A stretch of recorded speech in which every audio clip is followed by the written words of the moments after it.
Hi, I'm Tony Coder, and I'm the chairman of the board for the American Association of Suicidology. I want to welcome you to the Healing After Suicide Loss 22 conference. I am so glad that you're here. We have a tremendous lineup of speakers today that we are hopeful will give you not only great information, but also inspiration in the work that you do, but also as you're traveling through life. Um, you know, I hear from so many folks around Ohio, where I am based. I go to a lot of funerals, and I understand that the pain is real. I can see in the eyes of so many parents, of sisters, of brothers, of sons, daughters, aunts, uncles, friends, family, that this is such a tragic situation. And by you being here today, I am encouraged that you are going to be taking a tragedy and turning it into an opportunity. And I'm going to challenge you today, and I'm going to give you a little project that would start today up through the Healing After Suicide Loss 23 conference, where we will come together again. Back when I was young, drunk driving was tolerated. Uh, and was not taboo like it is today. And what changed? What changed that situation? It wasn't lawmakers. It wasn't folks who lobbyists or anybody else. It was enough irritated and angry mothers and fathers, parents, siblings to create Mothers Against Drunk Driving, and they have changed the landscape around drunk driving. They've changed laws, they've changed attitudes, they made it a subject that is not tolerated at all anymore. And I encourage us to do the same with suicide. That you in your work, you in your communities, be loud and proud. We need to break the stigma. We need to make sure that anytime somebody is struggling with suicidality, anytime someone is struggling with thoughts of suicide, or just struggling with general mental health, that they don't feel the stigma put upon them around that subject. Instead, we need to be okay. This is a health condition. It's not a law enforcement condition. It's not a social service condition. This is a health condition. And by you being able to share that and you being able to help break that stigma, we as a country, as a society, as a globe, will be able to move forward. So I really encourage you uh, to be motivated by the speakers you're going to hear today, and go into your local communities and break that stigma down. Make sure that everyone knows that it's okay to talk about mental health. It's not only okay, it's encouraged, it's supported. Um, so I really, again, thank you for joining us today, and hope you have a great conference. Now I'll hand it over to Anne Marie.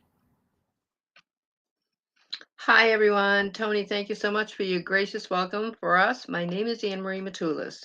Most people within the suicide prevention community will identify me as an advocate for the family and friends of those who've been impacted by the suicidal crisis of a loved one, such as struggling with suicidal ideation. I am also a suicide loss survivor.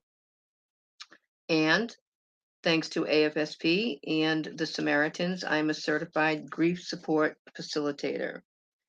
Now, when I hear the word summit, I guess it goes back to my school days. I think of a gathering of leaders across Europe. That was a phrase that they use often. Well, we have our leaders here too. A common phrase that is heard among suicide loss survivors is that, or anyone who's lost a loved one, I need to do something. I need to take this energy, this grief, and I need to do something. Our leaders today are a diverse group of women and men across the country who have lost a loved one and have taken that grief and put it into a variety of actions to create hope. Our first presenter is going to be Toy Burton. Now, Toy Toy's top is going to be um, filling the gaps. She's going to share her journey of the grief from losing her sister to suicide and creating an organization called Dee Dee's Cry in an awesome and venerable community within the greater Boston area of Roxbury. I'm a Dorchester girl myself, which is right next door. So I get the neighborhood. And Toy's going to talk about the importance of family resources and community resources in that particular neighborhood. She's going to tell you all about it, so I don't need to. And I'll turn it over now to Toy Burton.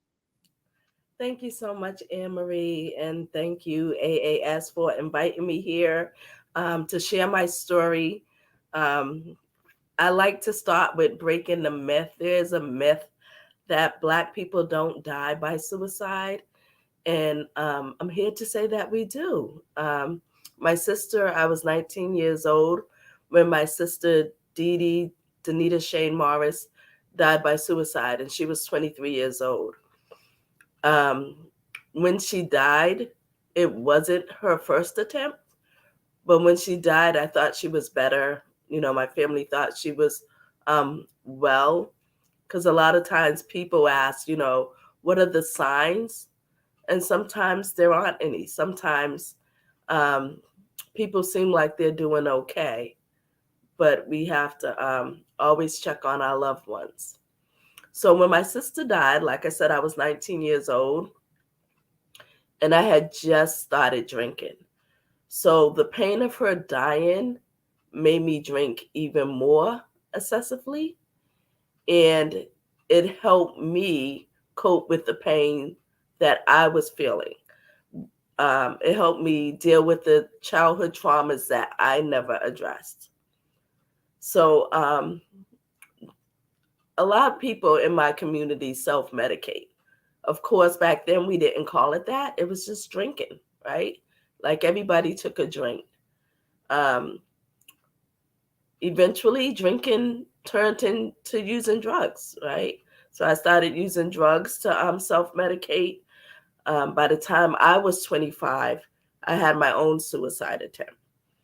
And it wasn't my first attempt, but it was the one that sent me to the hospital that I needed help to still be here. And once I was released from the hospital, it wasn't like I was given any resources or any type of support. So I just went back to doing what I was doing to help me cope with the pain, which was drinking and drugging. Um, it wasn't until 1998 that I was able to accept the loss of my sister, to accept that it wasn't my fault, um, and to accept that I always thought, like, when she died, like she did something to me. Like, how can you leave me? How can you do this to me? It wasn't until then that I was able to accept what she did. It was for her. It wasn't like she was doing something to our family. Once I learned that pain and I learned how I didn't want that pain, I realized that that was her way of dealing with her own pain. It wasn't something that she did to me. Um, so my sister died in 1986. I started Dee Dee's Cry in 2017. And in 2017, I was posting on social media, like if my sister had lived, she would have been 55 years old and things like that. And someone I used to work with saw my post, and her brother had recently died by suicide. So we was communicating. She was asking me, like, how do you deal with the pain, things of that nature. And once we were done communicating,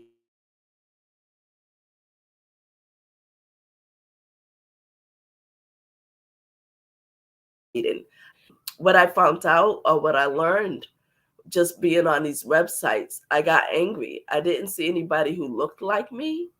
and where their events were happening, I was like, this isn't for someone who lives in Roxbury, Dorchester, Mattapan. To me, communities of color, people of color. And I said, I'm going to create something that connects the community to the resources, because I felt like my community needed suicide prevention too. So I wasn't, um, I'm not in the mental health field. I'm not a social worker or anything like that. I was just somebody who wanted the resources for my community. And that's why I call this fill in the gaps, because even though the resources are out here, Boston is a resource rich city. But if you're not where the people at who are suffering, how are they going to know about the resources? So we definitely have to take the resources out of the facilities and bring them into the communities. And that's what Dee Dee's Cry, that's what we do. We connect the community to the resources. And there are a lot of organizations in Boston who fills the gap, because the resources are there, but we have to bring them to the people who are hurting the most, right? So another thing that fills the gap, and other organizations have this too, with Dee Dee's Cry, we feel like costs can be a barrier to seeking and receiving help. So with Dee Dee's Cry, our services are free. You don't need to have health insurance. We have a low threshold because we know those in our community, we're kind of iffy. Like if somebody asking us for our email or our phone number or this and that.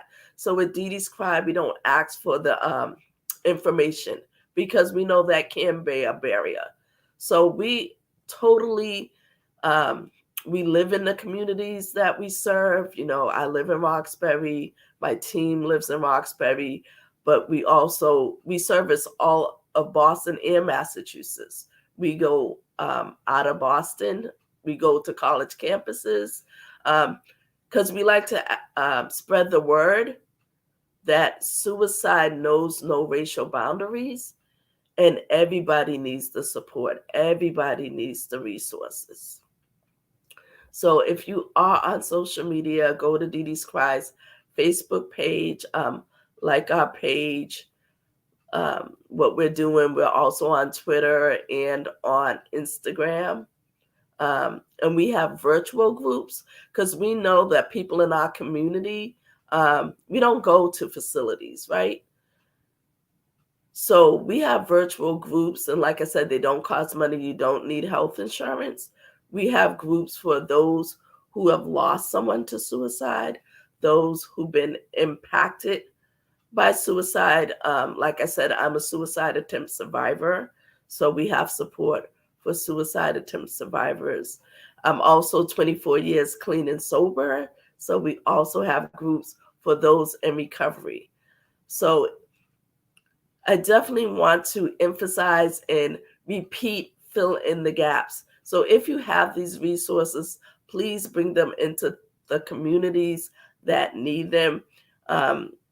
If the resources are in a hospital, partner up with community organizations to have a table at their events to make sure that your resources are accessible to those in the community that needs them.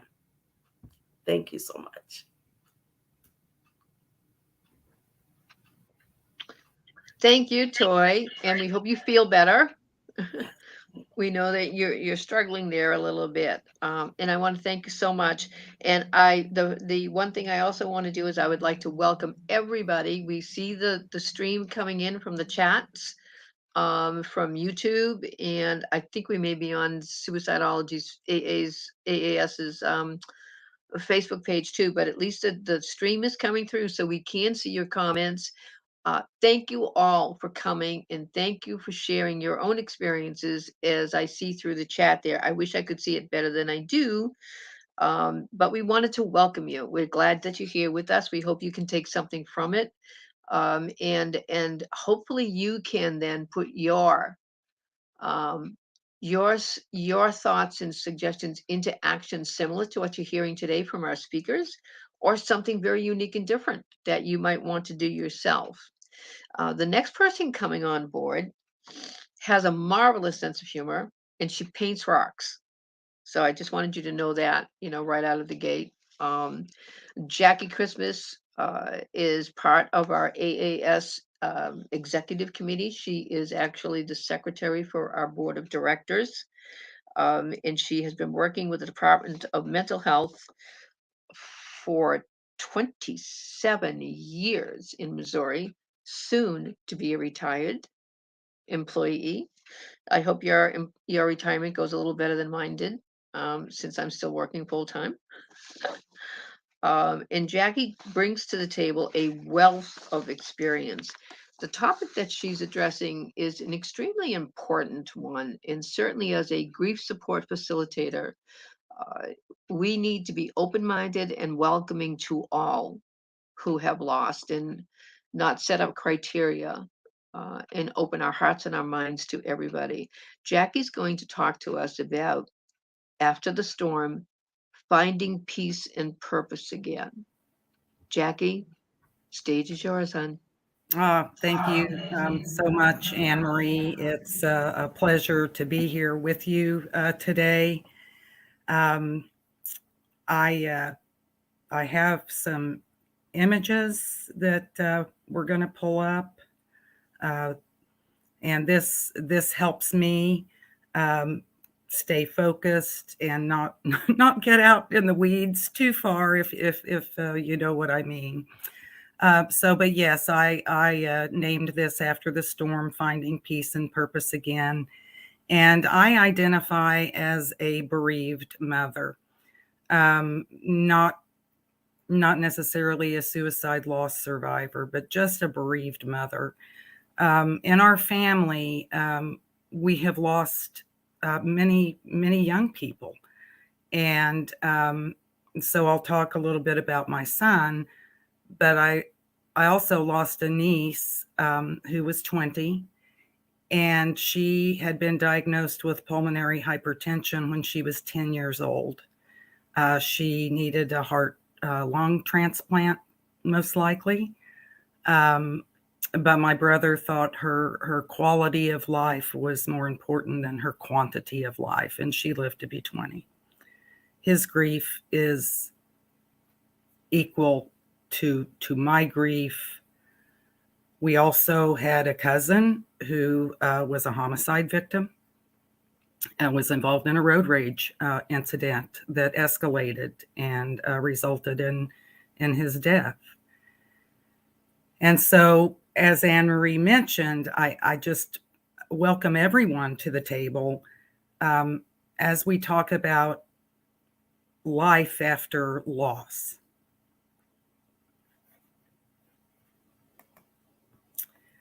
And so there are some events in our lives that permanently change us, for which there is no going back to the way that things were. So this is my son, Dustin. He has been gone 10 years in August. He was 27 years old when he died. And Dustin had a long history, a 10 plus year history of substance use. And so when Toy was talking, I was thinking, yep, that sounds like Dustin. Started with drinking. Once you start drinking, then it may quickly escalate to substance use. And Dustin had many hospitalizations, long-term treatment. He just always relapsed. He might have periods of sobriety, but he would relapse. And so I need to be able to tell my story. I need to tell you what happened the night he died. And so I will say, there's a trigger warning here. But it's my story, and I need to be able to tell it in my way. And so although Dustin was a substance user, he was a truck driver, 18-wheeler by vocation. And I know that's terribly frightening to think about, but trust me, there are trucks out there barreling down the highway right now who have people under the influence behind the wheel. So on this trip, though, he and his boss had gone to California to pick up a load, also managed to pick up some Mexican methamphetamine. That was Dustin's drug of choice. We had years and years of dealing with psychosis related to drug and being, it was drug induced. But even though the drugs were out of his system, sometimes the psychosis would continue. There were times that he was suicidal, although never had made an attempt. But on this night, as they were barreling down Interstate 40 right outside Vega, Texas, he got out of the passenger side. I don't know why. And isn't that what we all wonder when we're dealing with these kinds of losses, sudden, unexpected? Why?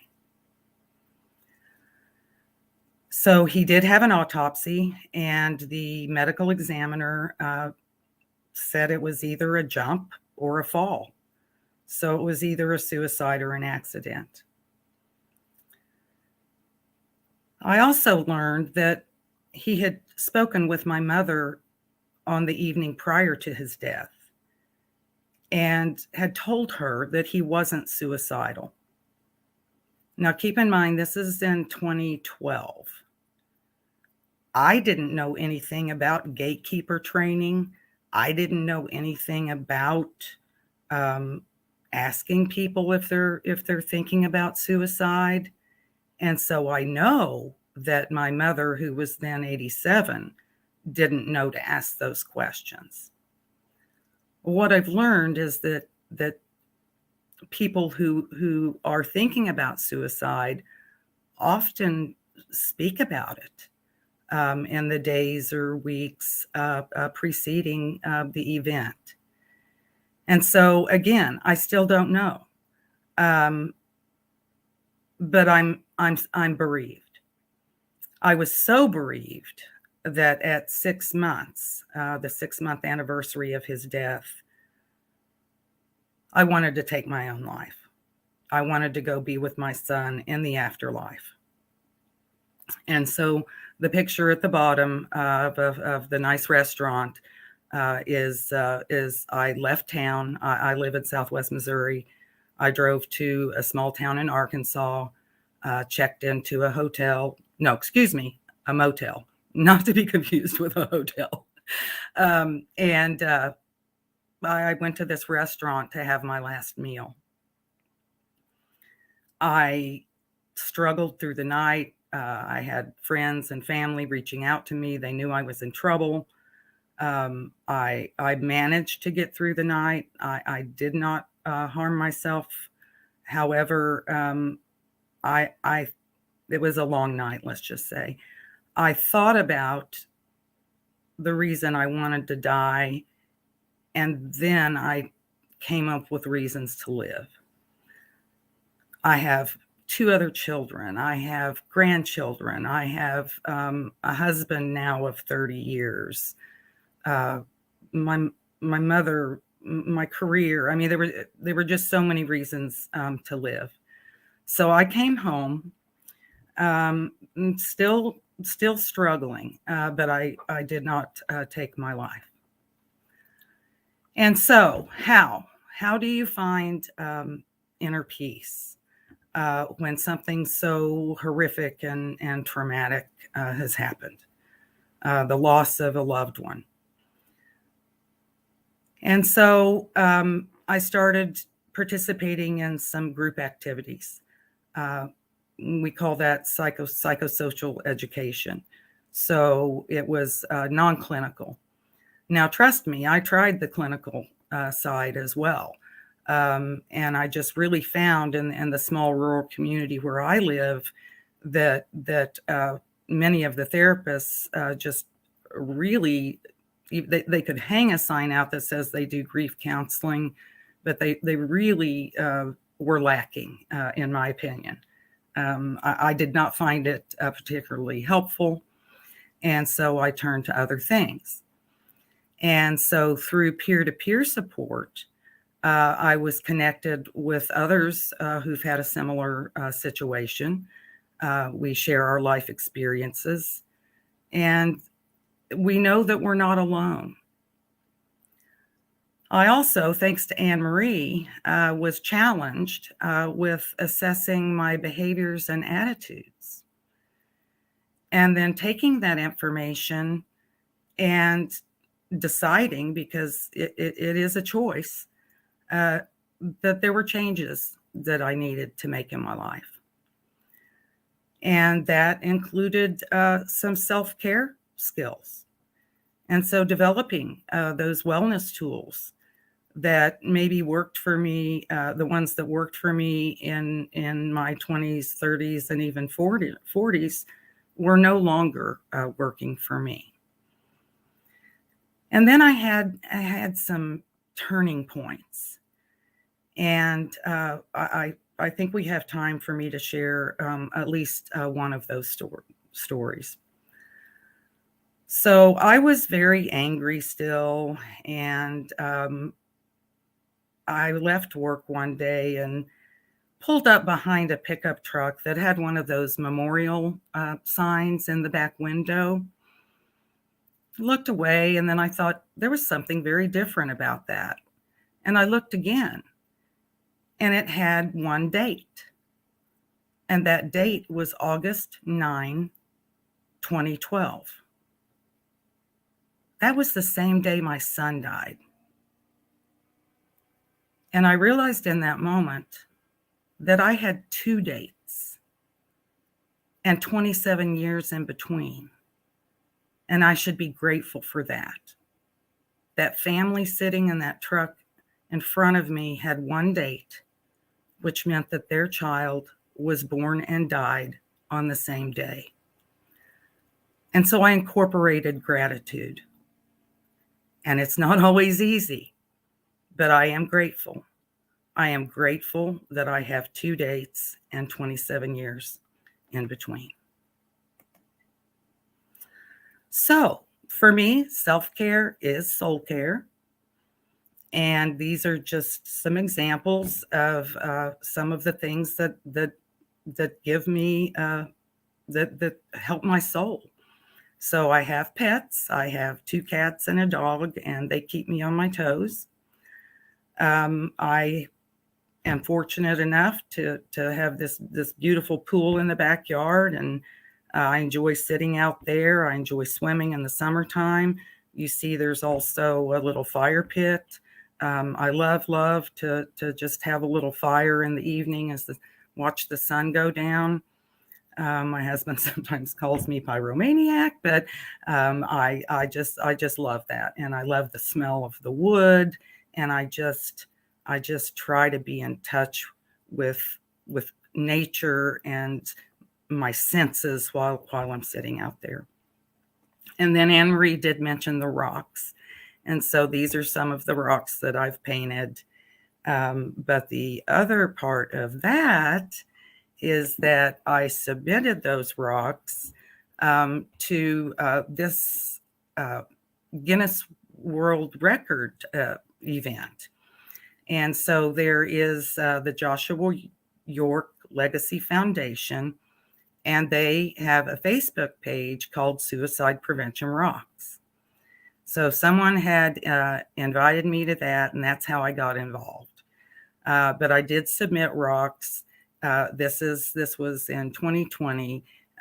They received, it was unbelievable. They had rocks coming in from all over the world.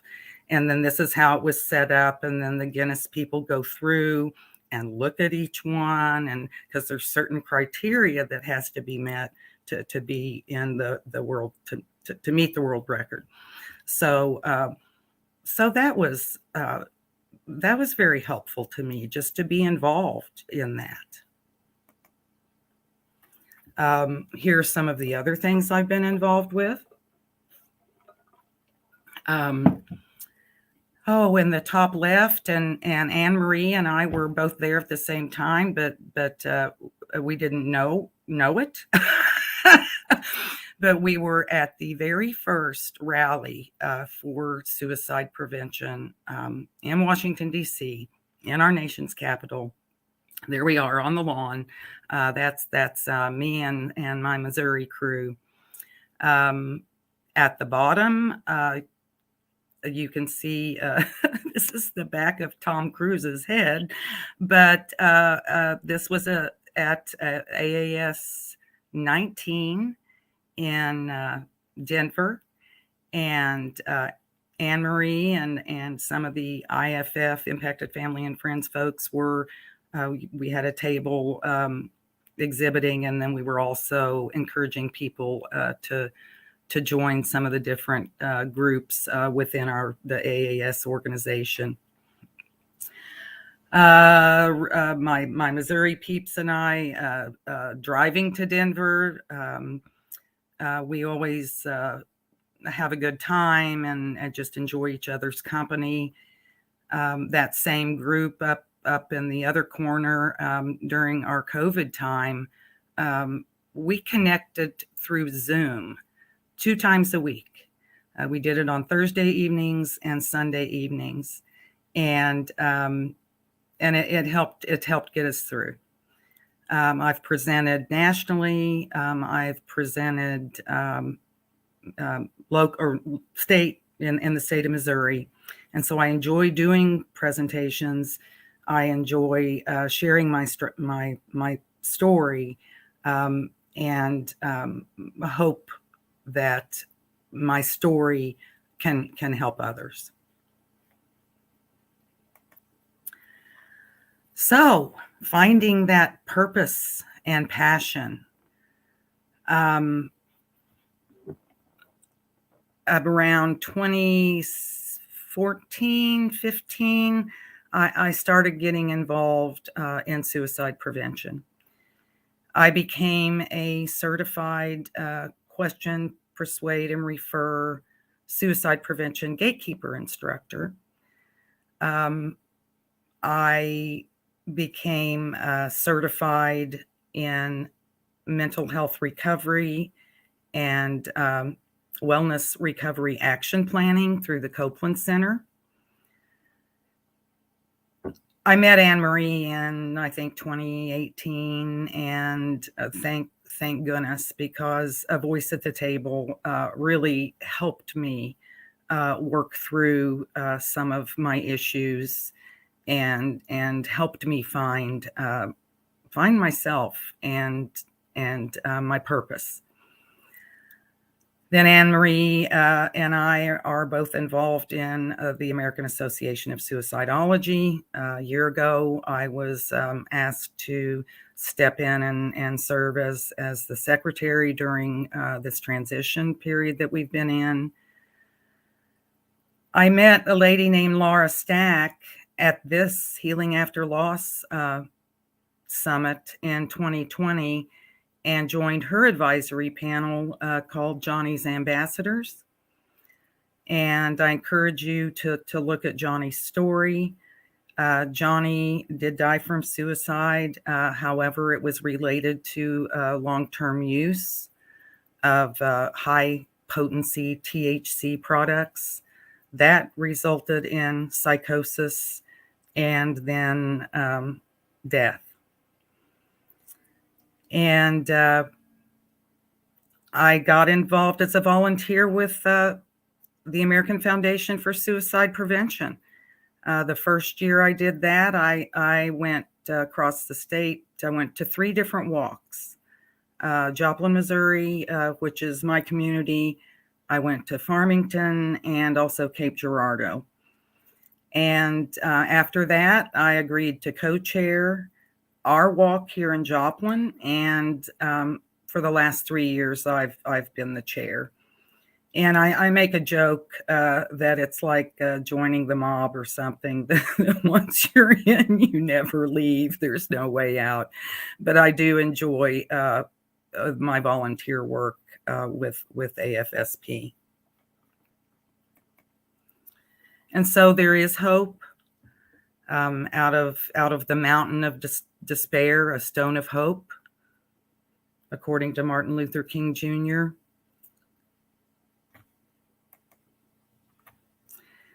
And then this is something that just really resonated with me, and I hope that it does with you. I actually saw this during that first COVID year. I can't even say COVID year anymore. It's COVID years. But, when we were all hunkered down at home and struggling, and I saw this. And so there is a calmness and a quiet strength within us grievers at this time. As everyone else panics, we can draw on our own resilience.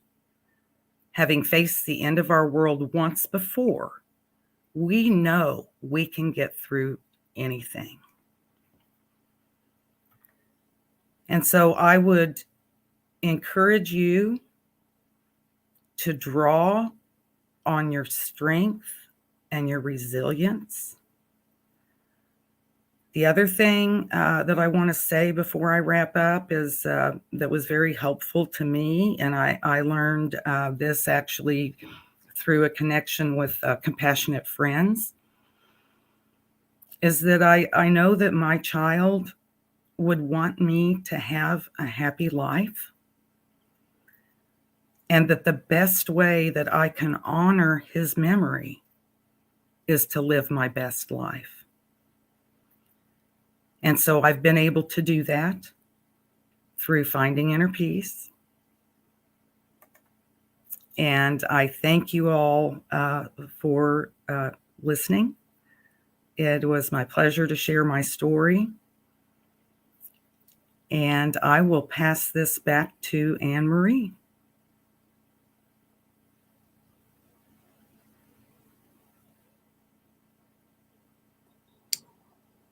Anne Marie, you're on mute.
Hello. Okay. Let's see. There we go.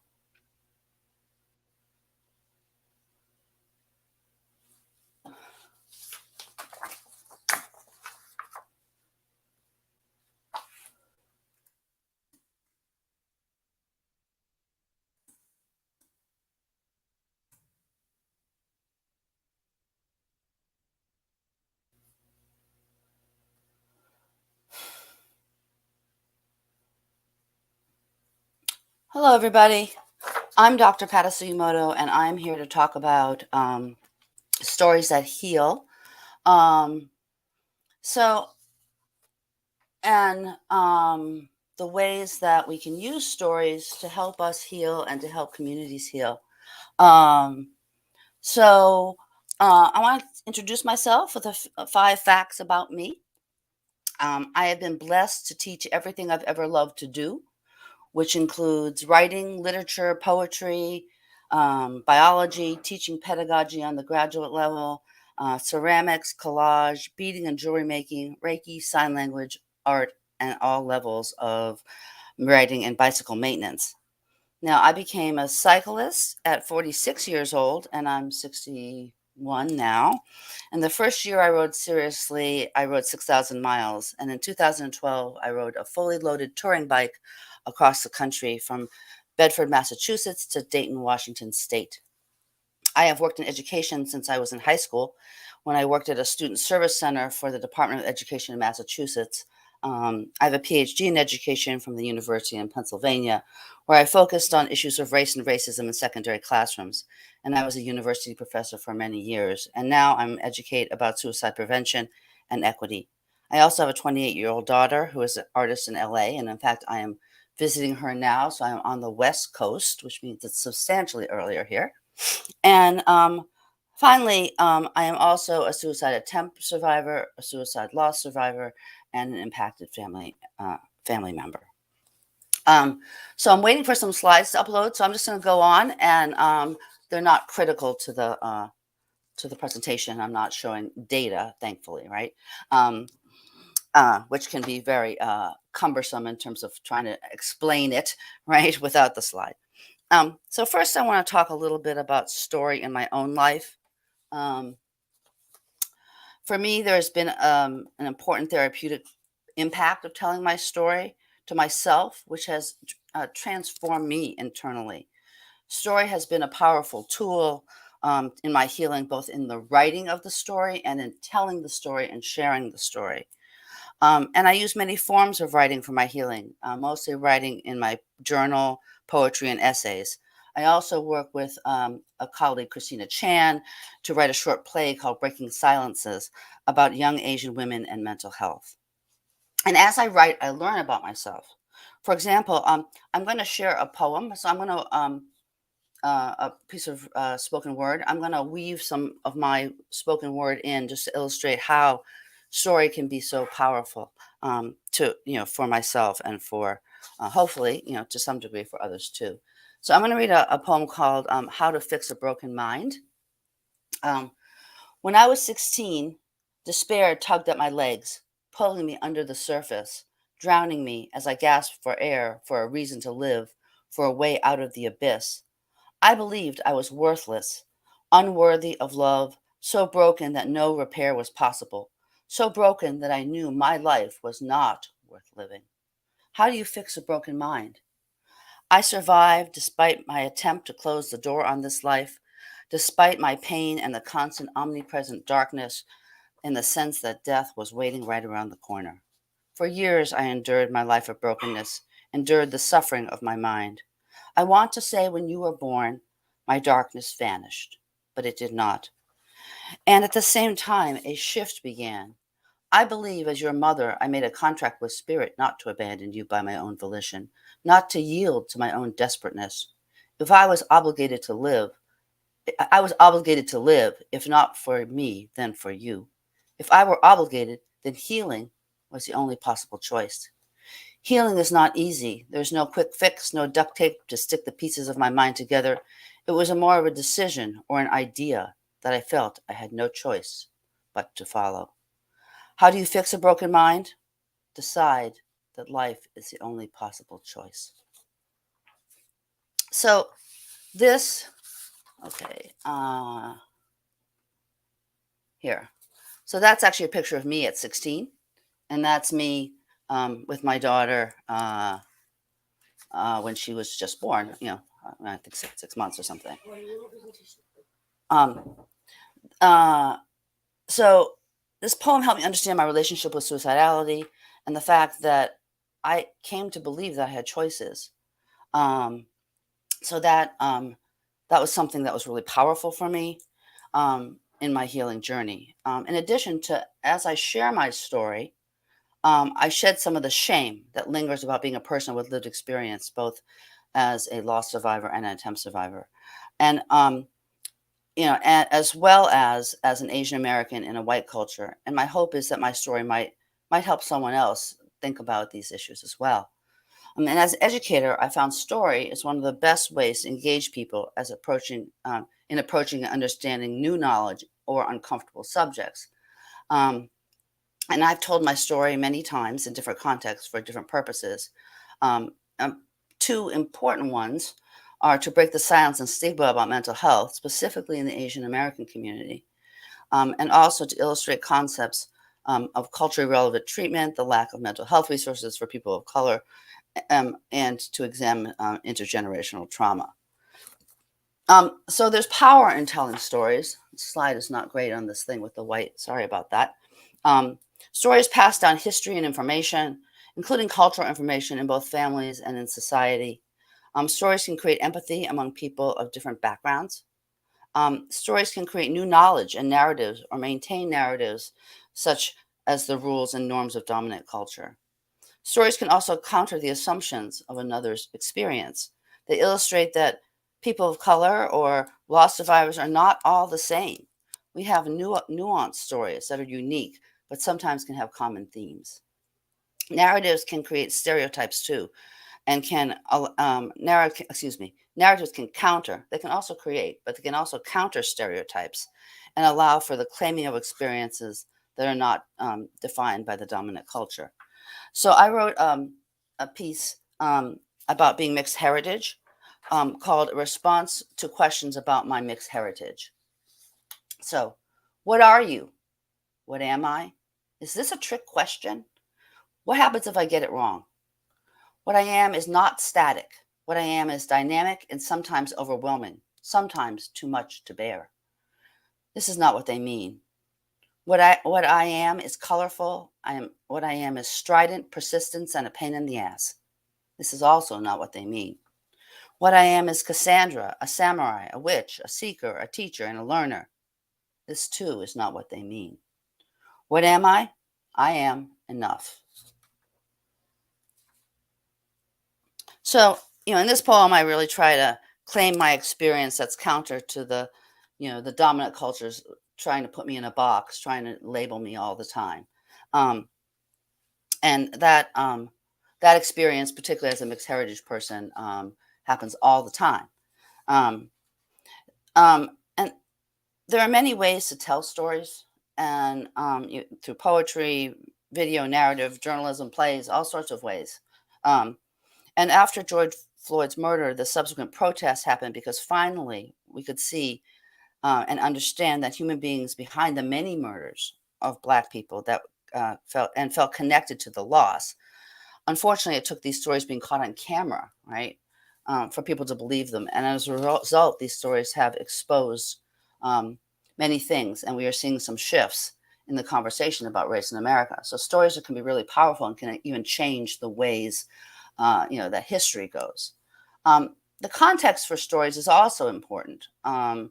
So, for instance, to understand my mother's story, you have to understand that she was struggling with having bipolar disorder in the 50s and 60s, when a lot less was known about the illness than now. And she was in and out of hospitals that had very little effective treatment. It's also important to understand the history of the Japanese-American internment and the intergenerational trauma that resulted, to understand my father's and my story as well.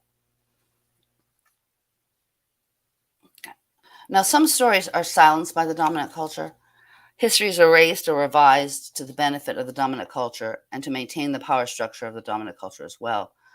For example, the history of indigenous people in this country is a story that has been both revised and erased. And the erasure of accurate history has allowed for many false narratives and erased the appropriate context that would allow people to understand the complexity and the horror of the full story. When you silence stories, especially those of people of color or other oppressed groups, you disempower us, you take away our identities, our truth, and our humanity. And stories are not just individual stories, but collective as well. How we define our stories is related to the ways that our stories fit into the collective story and history or not. If history has been silenced or revised, it affects us as individuals, and it affects whether we and others see our stories as valid.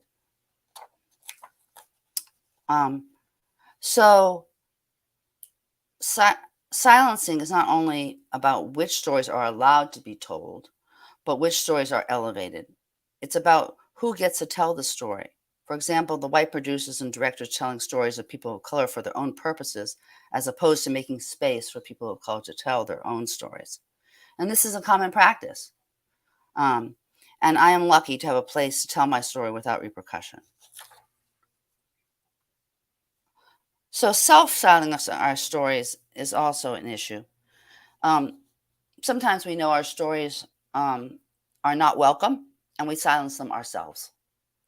This silencing is insidious and can be seen and is not seen by the people from the dominant culture because we never say the story. Sometimes it's because of the need for safety or fear of repercussions.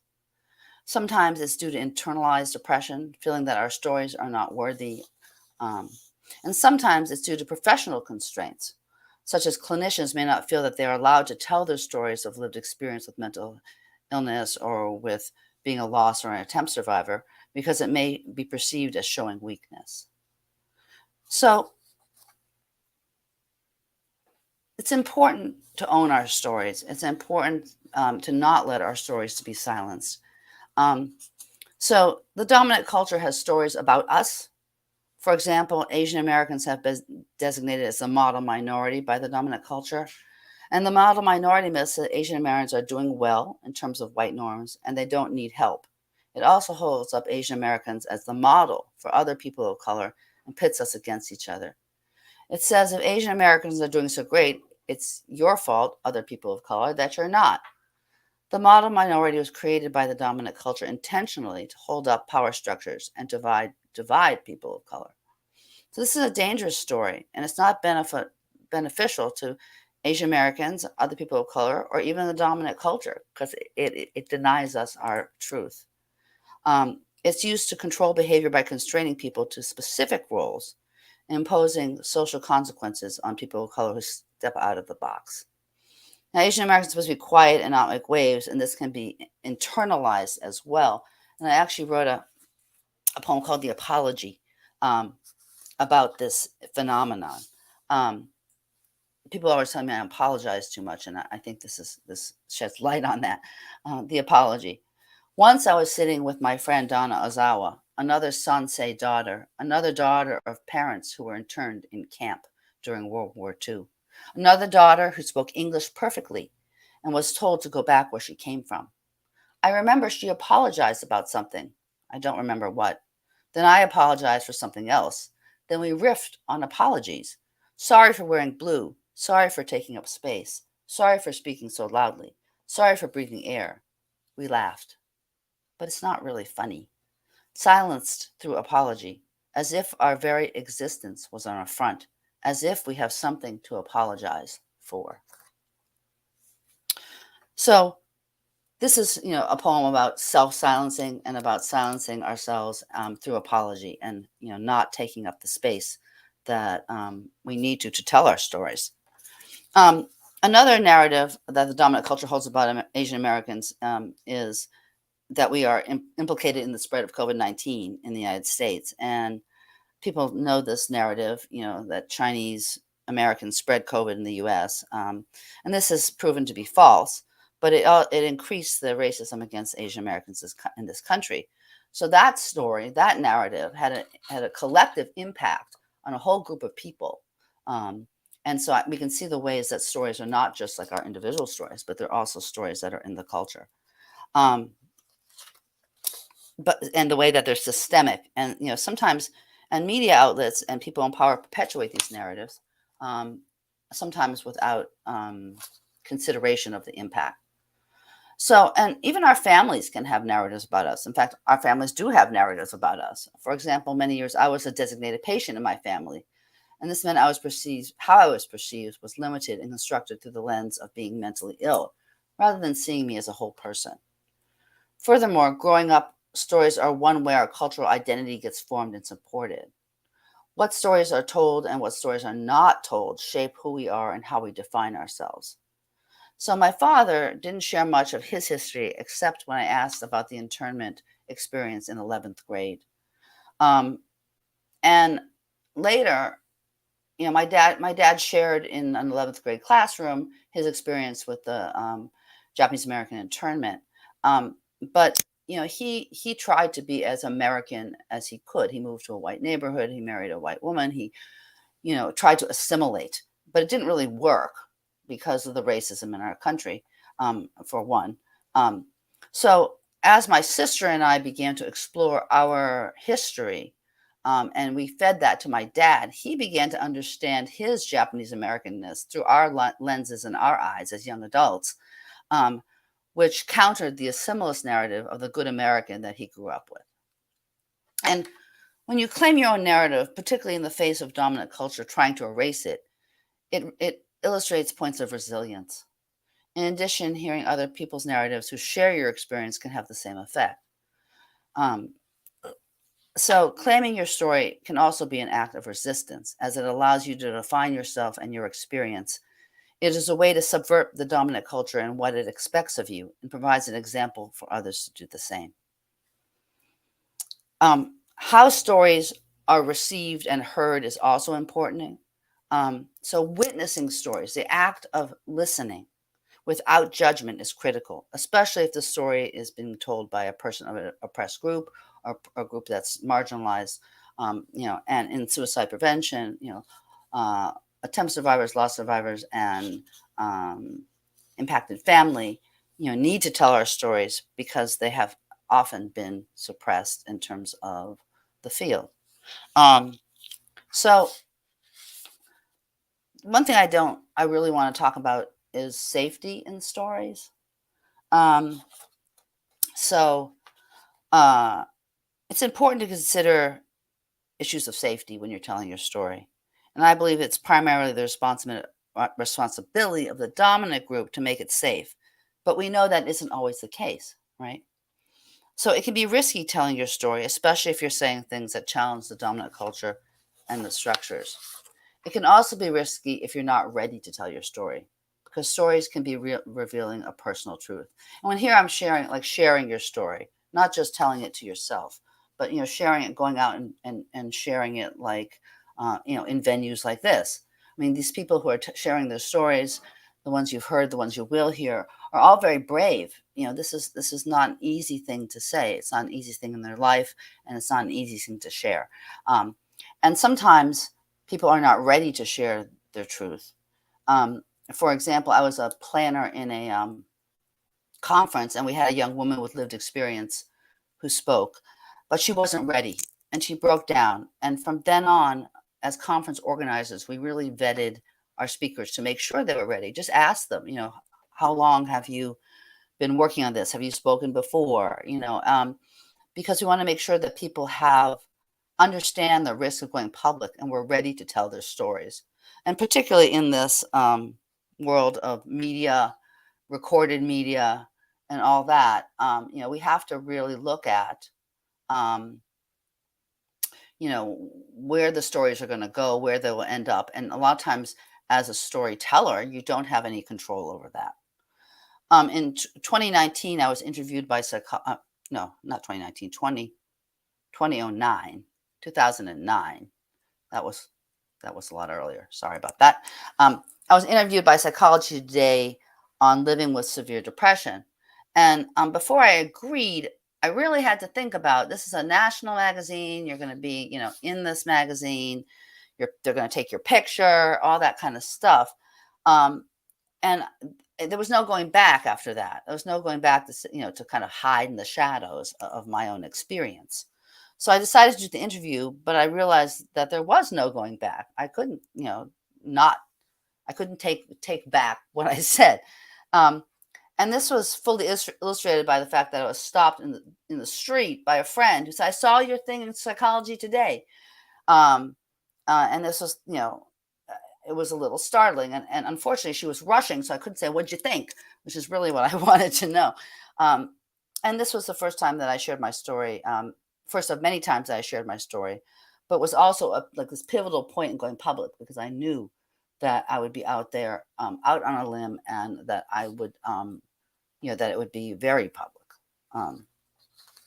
Now, I think I'd be remiss if I didn't, mention appropriation of other stories.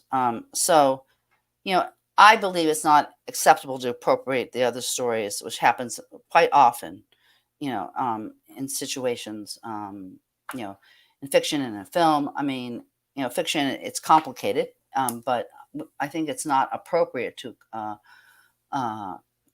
take on the stories of others, particularly when they're in a different culture or they're in a different population than you are. And it happens in research too. Researchers are interested in the stories of others and often come swoop in and try to kind of capture those stories and swoop out, and then there's no discussion of the impact that might have had on the people who are telling the stories or any benefits that the people might be able to receive. So, I think it's really important that we are very mindful as we tell stories, as we create events and that kind of thing, of not appropriating other people's stories, and really making space for people to tell their own stories, which I think is really, really important. So what about suicide prevention and storytelling? Like, what is that? Why is it important? And I think it's really critical in suicide prevention, because, first, hearing stories of people who look like you helps you feel connected and not alone. We can understand ourselves through others' stories and their process. We can see what's coming up.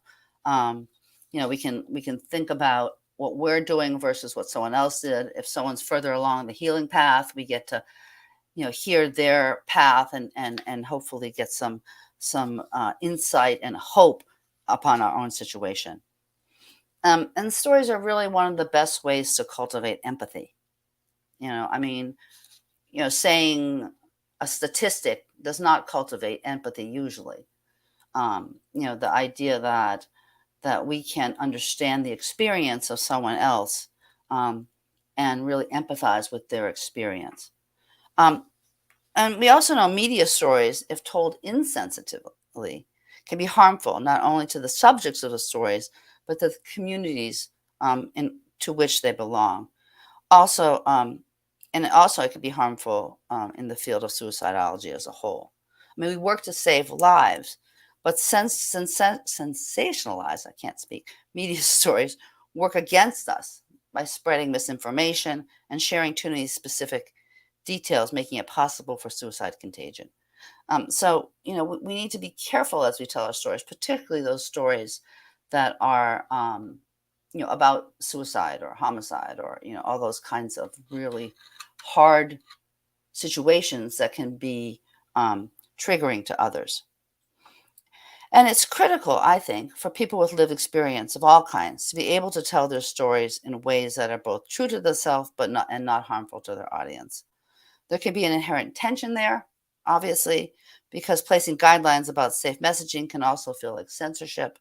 But I believe that there's a balance between speaking one's truth and safeguarding the collective and the community. And I think that's also, for me, a cultural value. The collective, the community is really important. So how do we make people in the community feel included and safe and not, feel triggered or upset? And finally, cultural humility, meaning the ability to sort of ask questions and think about a culture different than your own, can be fostered through these stories. So, and this is an imperative for all work that we do in suicide prevention. It's important to maintain a questioning stance toward others' experience and not assume that if you're an outsider in a particular culture, that you can be competent in that culture and its norms. So this idea of cultural humility, where we question, where we listen, where we ask, where we participate and collaborate with someone who is different, right, is one of the ways that we can further our mission and further. And so storytelling allows us to have a place to start with that questioning, because it's from the viewpoint of the person who is speaking. And I believe as a field in suicidology, we need to elevate the voices of groups that are marginalized, people of color, loss survivors, attempt survivors, IFF. And we need to make space for those stories to inform the way we do our suicide prevention. And finally, stories can connect people with each other and to something larger than ourselves, and we can expand our perspectives. Stories provide a window into unique experience, and this is a gift. All of the stories that are being shared today are gifts, I believe. And writing and sharing stories can facilitate our emotional healing and resilience. And we need to dare to tell our stories despite the resistance to them. Sometimes there's resistance to stories that people don't want to hear or don't want to believe is true. And it's important that we hold on to our truth and tell those stories, because it allows that truth to be part of the larger conversation in a field, in the community, in the society.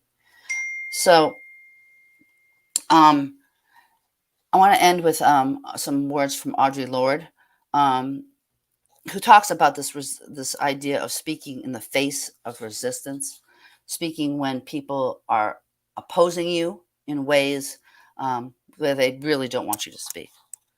And so she says, and when we speak, we are afraid our words will not be heard nor welcomed.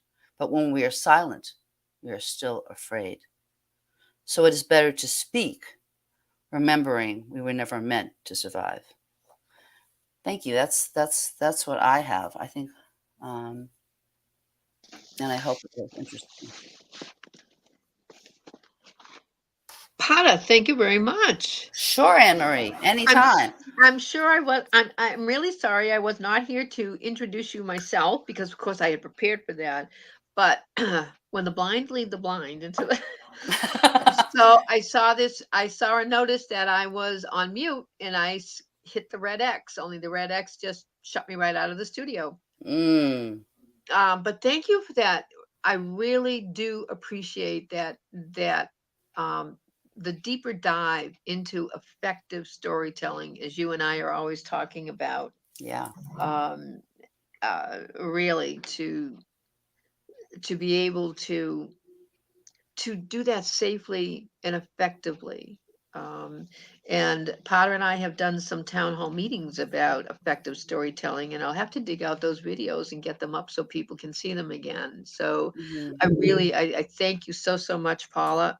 Paula, God, give her It's another okay. milk truck, right? It's okay. You have no excuse, Anne-Marie. I'm in the morning. You're in the afternoon. I know, I'm in the afternoon. Yeah, but up since 4. So anyway, Oh, thank you so all right. much, Pata. Sure. And we'll catch up soon. So All right. Thank you. next on board, I believe they're in the studio. But before I bring on Judy and Nina, I really wanted to just do a quick review here. That this entire afternoon is about those of us who are suicide loss survivors, or loss survivors in general, if you're watching this too, um, to take that grief and anger.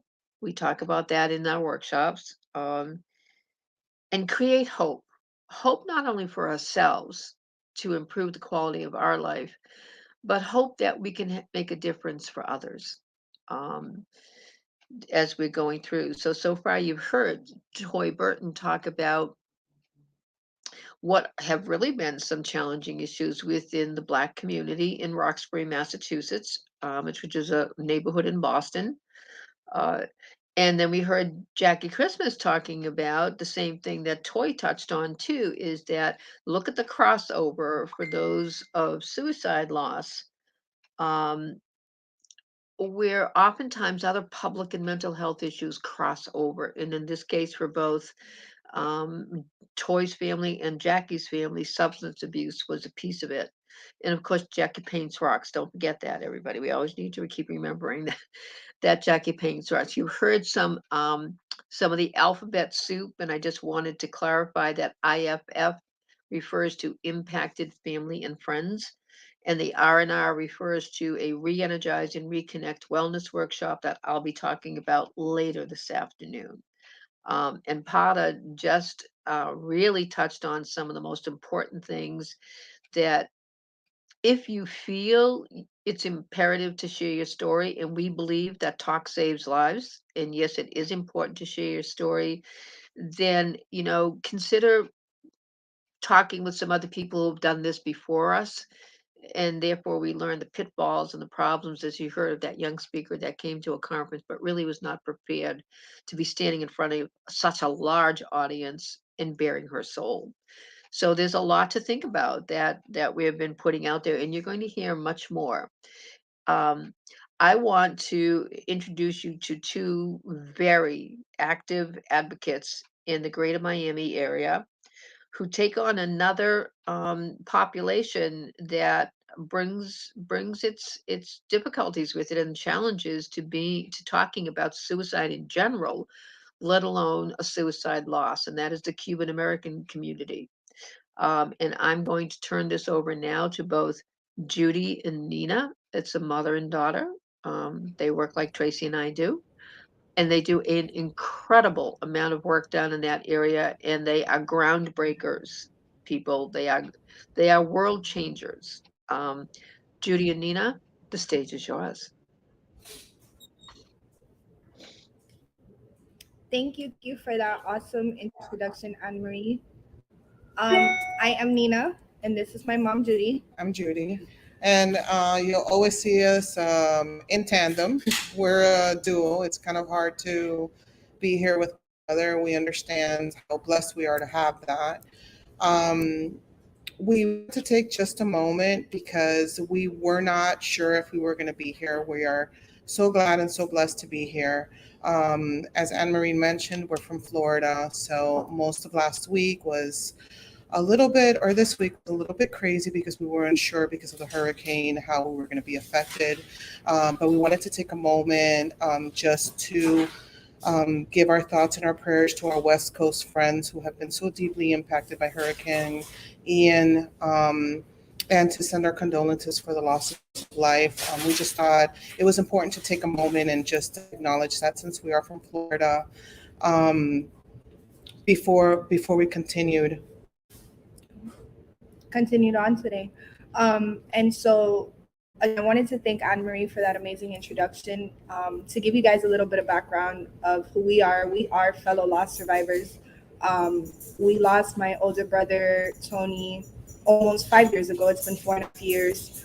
And as you all know, during that time, it was a very critical time for us in our lives. And there was a lot of introspection that happened during that time, right? And I think maybe my mom can touch a little bit as to what that feels like, because I know that you guys definitely understand that pain of losing someone to suicide. But I think as a mom, she really brings a unique perspective of that loss. So just for her to touch on that a little bit, and then we're going to get into the details of, how we transition that into the advocacy that we do today. Well, I think it's important for us to explain that Tony was diagnosed bipolar at 18 when he attempted for the first time.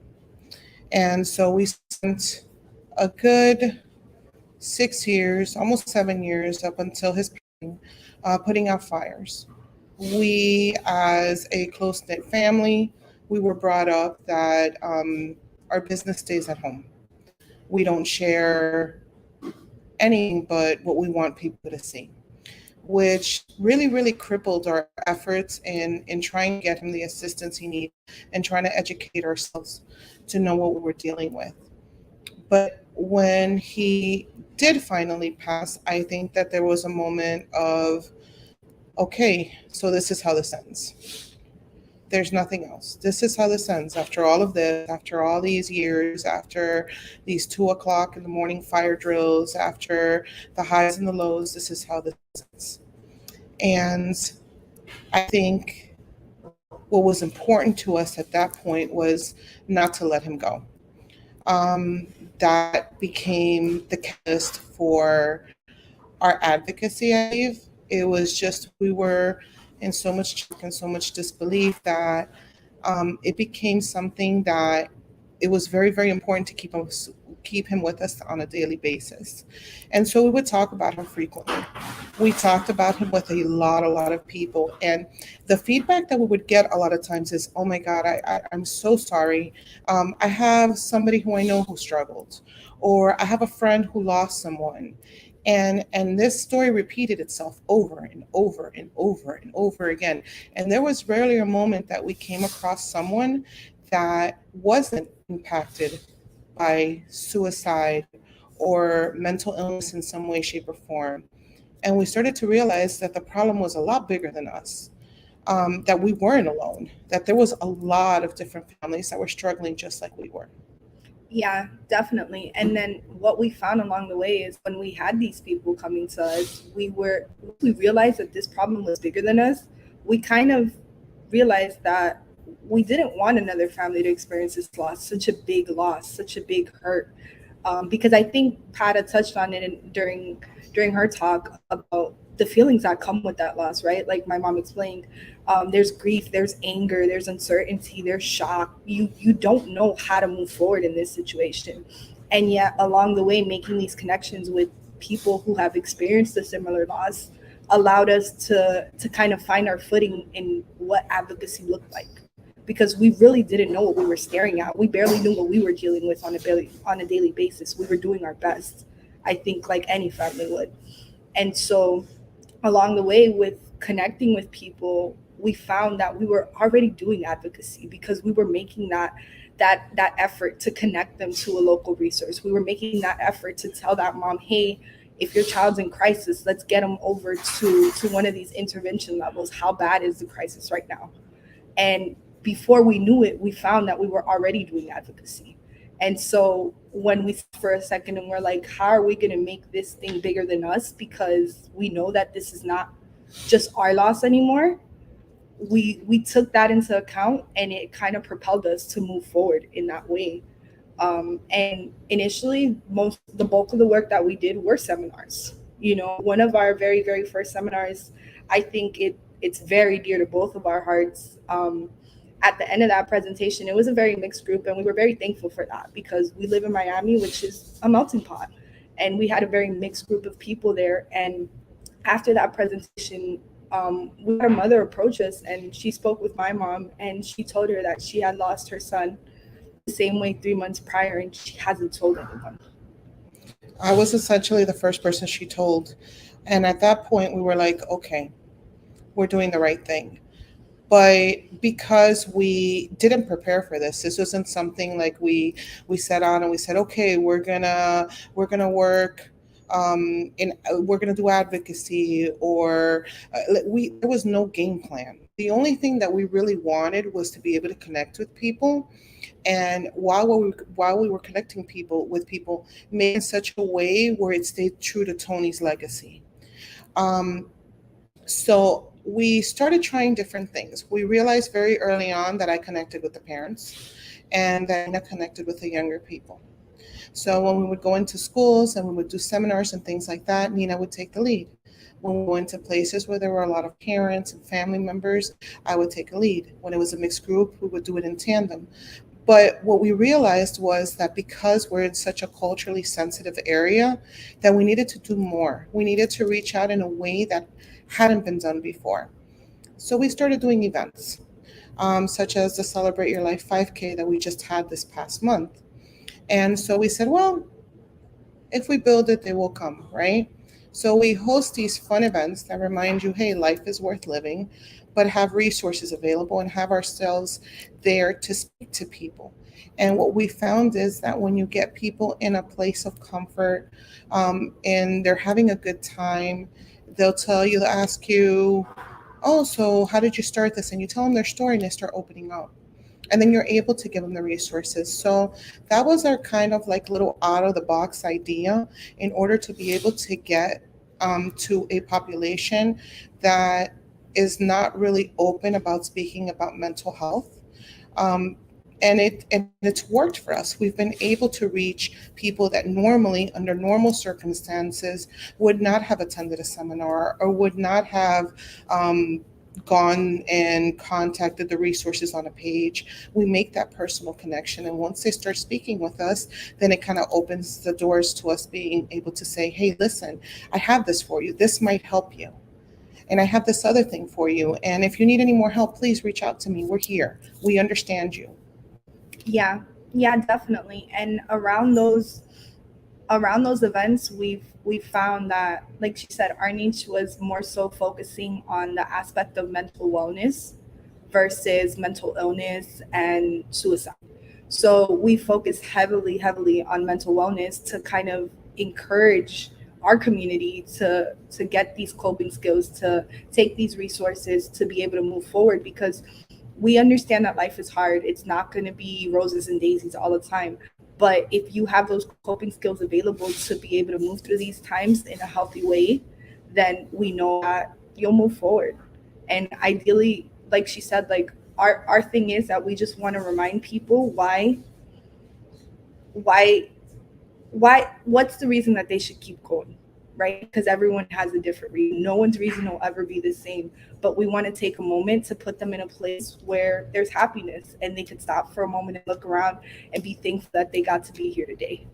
And those little things are the things that keep us pushing. I think also when you're dealing with someone like we dealt with Tony, who was mentally ill, the focus becomes the other person and not so much yourself. So we try to encourage people into taking care of their own mental health, because yes, we were suffering with grief, we were suffering with loss, we were suffering with shock, but then we had to deal with our own mental health. And we dealt with it as a family in different ways. Like we dealt with it from the perspective of a mother, of a sibling. Maybe a lot of you may or may not know, my youngest son is special needs. So he's very high functioning. However, when the time came for him to grieve, that was something else that we had to kind of learn and find resources for him that worked for him. So it was very multifaceted. And we realized not, every path works for everyone. And so we compiled these resources and connected with people on different levels, and not so much to take care of only their loved ones, but to also take care of themselves. Yeah, definitely. And essentially, like, I want to say that our organization is based around a million different ways of how to tackle this subject. Like we said earlier, like we began out with seminars, and then we went straight for the gutter and we went straight to Tallahassee. And we decided it starts from the top, right? It's a trickle down effect. And so we worked with state senators, but then we came back down, right? We remembered that this is grassroots, and although we're making those efforts in Tallahassee because we want to see those reforms that are going to support us better, we came back down and we had these out-of-box ideas where we would take these events and turn them into an educational event without, it being such a surprise, because everyone was aware of what kind of event it was. But the idea that, there were things to do, there was things to talk about that wasn't solely a quote unquote sad subject, like they like to say, really made a difference for us in connecting to people and providing resources and being able to just teach our community maybe even how to be kinder to each other, even on the simplest level. And to segue on to our next point, one of the things that we found were gaps in the resources available that were culturally sensitive to those that were in our community. We found a lack of translated material. When materials were translated, they weren't necessarily culturally sensitive. And we could speak from a standpoint of a Cuban American, but the truth of the matter is that South Florida is a melting pot. So we have a lot of Caribbean people in South Florida. So it's not only Spanish, it's Creole, it's we have a large Jewish community. So it's Portuguese. That's why we have a huge, correct. Yeah. So we found that some things cannot be directly translated. And so we found those challenges. Like, how do you connect with people when a direct translation of material is just not going to work? Yeah. Yeah, definitely. And I can actually speak to that because one of our seminars that we hosted was with the Miami School District. And one of those seminars were given in Creole. However, as you guys may know, maybe you guys think we're triple, but we do speak Creole. And so that was one of those presentations where I had to have an interpreter present to make sure that that presentation can happen. But ultimately, at the end of that presentation, I did feel that it was translated properly, that the people in the audience really got the bulk of what we were trying to convey. And so that was probably one of those turning points for us that we were like, there has to be a better way to do this. There has to be a way for us to make sure that this material is culturally sensitive and it's understandable through all cultures. We're not using one perspective to kind of bring everyone in, because that's not going to work. It doesn't work. And it has to be identifiable. The person has to be able to connect to those materials. So it's, yes, cultural sensitive is a translation, it being culturally sensitive, but also being something that the person can identify with. Because, like, for example, in our community, we're very family oriented, and we're very big on keeping our close ones close, on keeping our secret secret, and things of those nature, things of that nature. So you have to be very sensitive when you translate materials so it identifies with the end user.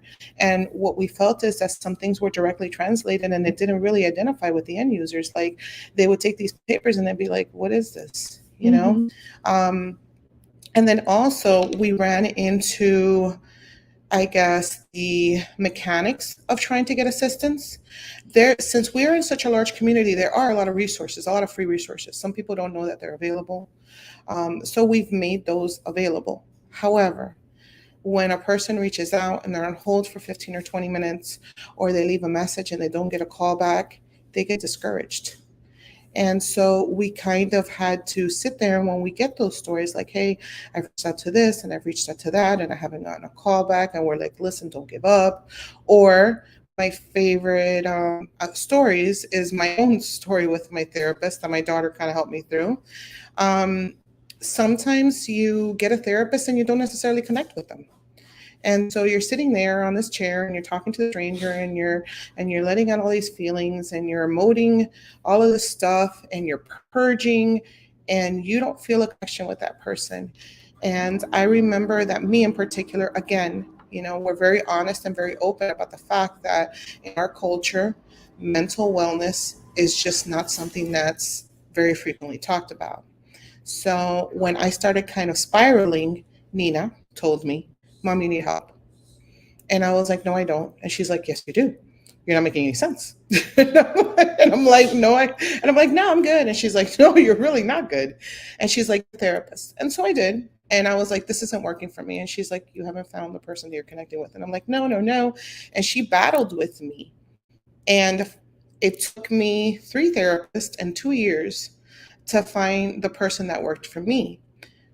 But had she not been there to guide me in that way, I'm not certain if the outcome would have been the same. And so when we go out into the community and we talk to people, we realize that they themselves have had the same issues. And so now, from my own personal experience, I could tell them, listen, you find someone you could connect with. Not every therapist is the same. It's like people, right? You go into a room and there might be 5 people and you might really connect with 2 of them, and with 3 of them, for whatever reason, you just don't connect with them. You just got to find the one that you're going to connect with. So that was one of the challenges that we found that makes it kind of discouraging, especially in our community, because they're like, you see, I knew this was work. So it just kind of reaffirms their I don't want to get help. Exactly. Yeah, definitely. I had a thought and it just left my mind. So she had a thought and it just left her mind. So when we were talking about stigmas and resources and gaps. That's the point that I wanted to talk about. That as advocates in our community, we make a really, really big effort to empower our people, right? And so we're there, we're helping them, we're listening to those phone calls when they make that phone call. But the empowerment piece comes into play when they have to reach out for help, and maybe they're scared, they don't know how to make that call, they don't know what to do. we coach them through that, but ultimately we try to empower them to make that phone call if they can, because we want them to know what resources are available, what to do in the middle of a crisis if, who knows, we're not available. Because unfortunately there could be a day that they give us a call and we're not near the phone and we miss that phone call. But we want them to be equipped with the proper resources and know how to get the help that they need even when we're not around. So we work really hard to empower our people in the sense of they have what they need and they feel confident reaching out for this help. But along the way, like my mom mentioned, we run into problems with translation, even paperwork at the simplest degree, just paperwork to sign up to be evaluated. It's sometimes really hard for them to get through because they're not understanding that material and it's not a direct translation and it makes it really difficult along the way. So we provide that extra support, but we make it a big thing for us to empower our people to make sure that they're good, even if one day we're not here to help them. And the other thing is that sometimes we run into cases where we tell them this is a free resource, and they're like, free? Yeah.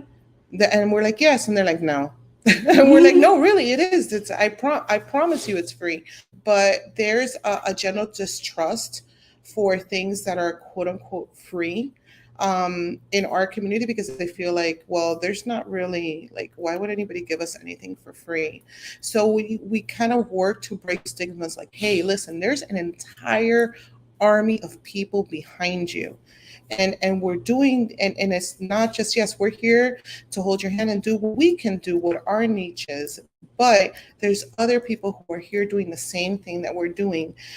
So they can, as Nina says, empower themselves, and they can reach out for themselves, because the truth of the matter is that when you're dealing with a loved one who's mentally ill, or you're dealing with your own mental health, you kind of feel like you're a passenger in your own life. So we want to give them control back, control of the driver's seat once again. And we don't have a beautiful quote to end it like Pada did, because Pada's always amazing. I know. And but again, we thank you for having us. I think we've run out of time. Correct, Anne Marie? You can continue to go all you want. It's No, just I can't. Again, it's nice to have an opportunity to thank you personally, because the three of us have had conversations over the last few years about the difficulty in tearing down the walls and the barriers among the Cuban American community, to be able to talk about suicide. And the whole point of this afternoon is about creating hope through action. So, 1,000 times over, thank you for putting into action, in the most difficult of times, because it's been a tremendous service for your community. And I can't thank you enough. Thank you, Thank you, Susan. Anne-Marie. Thank you so much, Anne Marie. Now, I believe our next person up is Tracy Oser, and she has every presentation today has importance and value. Tracy has one of the more unique approaches that I have heard in years, and it's a welcome one. We all talk about grief. Um, and I have not shared my story, and there's a reason for that, as a suicide loss survivor, because my loss, my late husband, was my abuser. So there's another whole story there, and the grief experience is very different um, from it being someone you loved, at the time. But Tracy has brought something. Once upon a time, like 100 years ago, I was put in Elizabeth Kubler-Ross's death and dying group, because that was the diagnosis I've been handed. Notice it didn't work very well. I'm still here. Um, but I've always struggled as a grief support facilitator to apply the processes of the Kubler-Ross model to suicide loss and grief. And the good news is that Tracy Oser, who has an organization called Journey Through Grief, She's up in Spokane, Washington. So now you've listened to New Englanders in Toy and Pata, and I'm from Massachusetts too. We've heard from the hurricane ravaged Miami with Judy and Nina, and now we're going out to the Pacific Northwest. And Tracy Oser, as a loss survivor, sat down and worked through what she calls the 4 phases of grief when we're talking about suicide loss. And so I will welcome Tracy now and step aside, and we can all sit and enjoy her performance. Thank you. Hi, everyone. I am so glad to be with you today as we come together once again for the annual Healing After Suicide Loss Conference presented by the American Association of Suicidology. I am humbled that I was asked to share with you what is new for me and what is new in the journey of surviving suicide loss.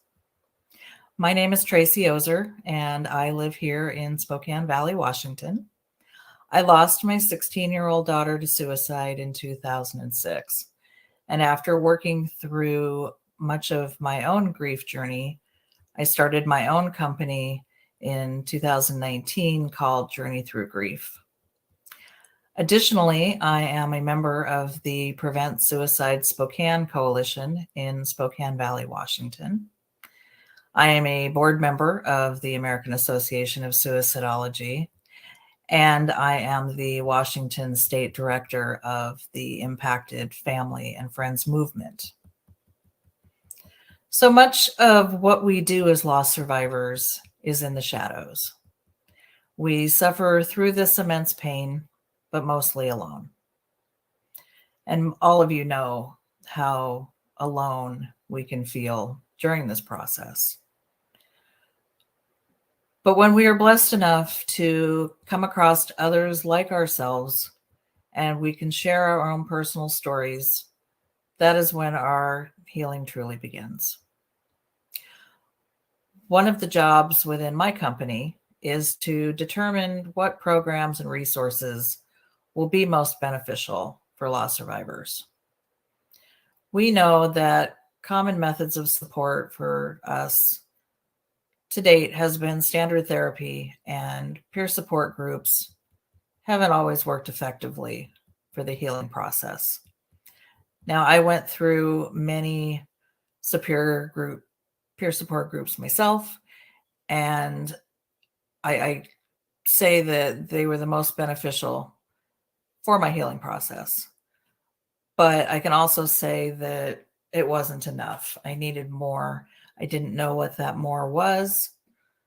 And so with my company, I get to find other things for us to go down our healing path. I think we need to look deeper, and we need to determine what the loss survivor is truly struggling with in their recovery. So as I took the time to really think about it, I realized that historically, suicide loss survivors have been categorized into the 7 stages of grief, otherwise known as anger, guilt, shock, denial, and so forth. For someone bereaved by suicide loss, though, those categories are just too simple.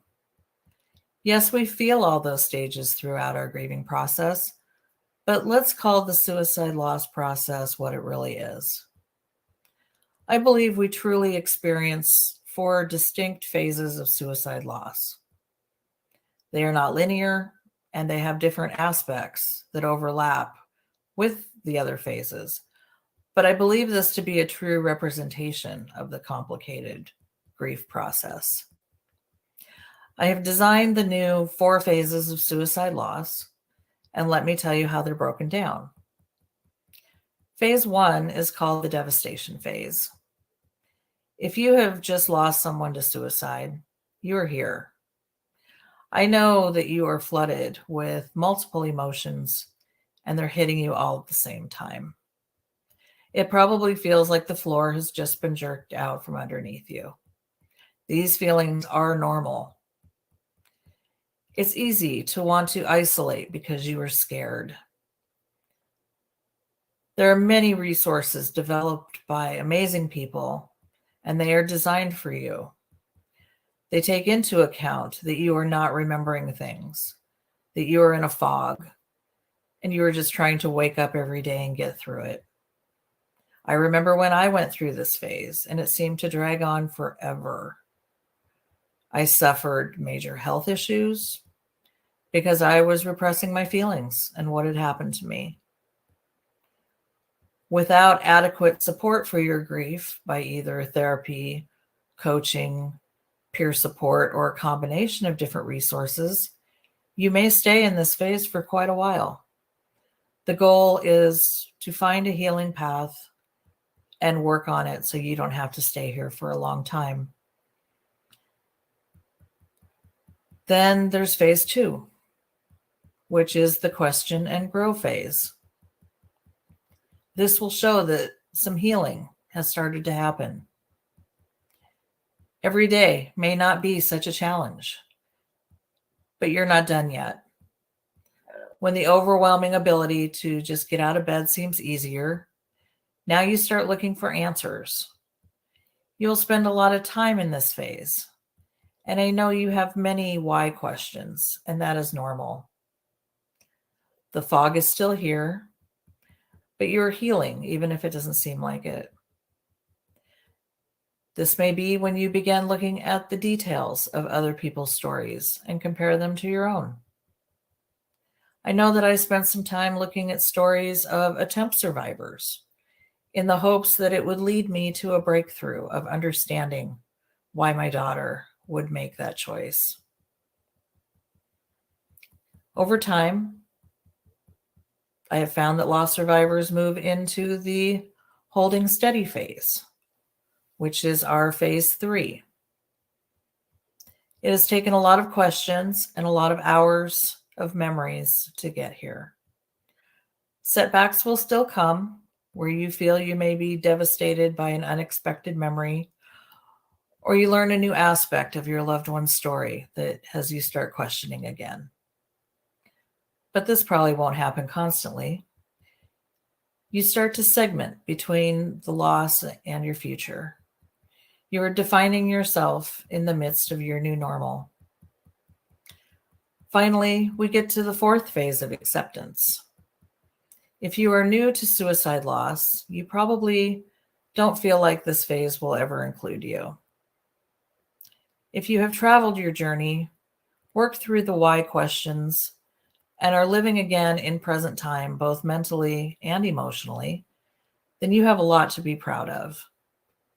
The natural progression of a long-term survivor brings you to this phase. You have not forgotten your loved one. You can travel right back to that moment of devastation if you choose. But now the possibility of your future seems acceptable. At this stage, you may want to give back and share your story with others. It is important to remember that just because your loss is not recent, we know you still need long-term and continued support. While I lost my daughter 15 years ago and chose to work along a path of advocacy for other loss survivors, that doesn't mean that I still don't have emotional days, especially during this month of September when we are talking about suicide prevention and suicide loss. But I have a well-defined support system for myself. That includes family, friends, colleagues, and a plethora of happy memories that I can tap into of a vivacious and pragmatic little girl who I was blessed to have as my own. So as we look at the 4 stages of suicide loss, I have put information on my website that explains these more in depth of what these phases are and why we should look at those in the status of healing. I hope that you will take some time to go over to my website, take a look at those, look at the different resources that we have determined actually fit within those phases. Because people who are newly devastated are not going to be helped by a resource that talks to loss survivors who have been healing for 15 years.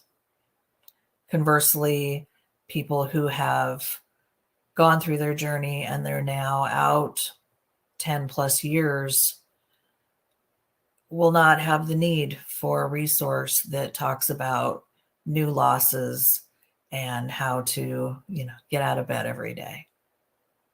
So if you have determined what phase of suicide loss you are in, then what now? You look at those resources and you determine, like I said, what works for you. I've learned a long time ago that just to throw one or two resources at a loss survivor and hope it helps them to heal is not enough. It's a process, and it's a process that you shouldn't have to do alone or figure out along the way. Recently, I completed my master's degree in psychology, and I went to a school that had an emphasis in life coaching because I am determined to take life coaching out into the world as a resource for loss survivors. As we know, sometimes it's difficult to get in to see a therapist due to time constraints. They may not have something in their schedule. And oftentimes we find a therapist that hasn't been trained effectively for complicated grief or loss survivors. I want to change that.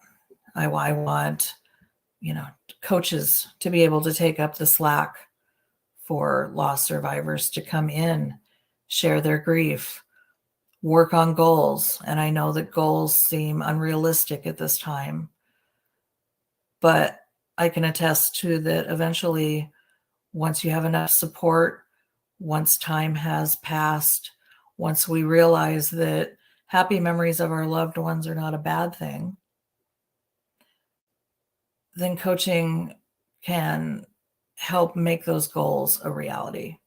So we don't offer coaching in the first few months, especially within the devastation phase, because to talk about goals is insensitive, in my opinion. Once you get to the healing stage, the holding steady phase, that's when we start talking about coaching, because time has passed and you've worked through some things. So I appreciate you taking the time to watch my presentation today. My contact information should be up at the end of the video. I welcome you to reach out to me at any time, be it for your own services, be it for someone else who you think would benefit from services, either free or paid, it doesn't matter. My goal is to help as many people out there as I can that are going through this. And, it takes a village. It really does. So enjoy the rest of the conference. I hope that you have learned a lot today. And at a minimum, you understand that you are not alone. There are people here for you, and we all love you.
Hello, Anne-Marie. Hi. Are we on screen or are we backstage talking? No, we're on screen, my friend. We're on screen. Is our Marissa, is our break over already? I didn't think so. Yes, we're off break. Okay. Are you ready? I am. You get to back cleanup. Well, thank you so much, first of all, for having me and your presentation here today, Anne-Marie. I think healing through action is very important, particularly for those of us that have lost from suicide.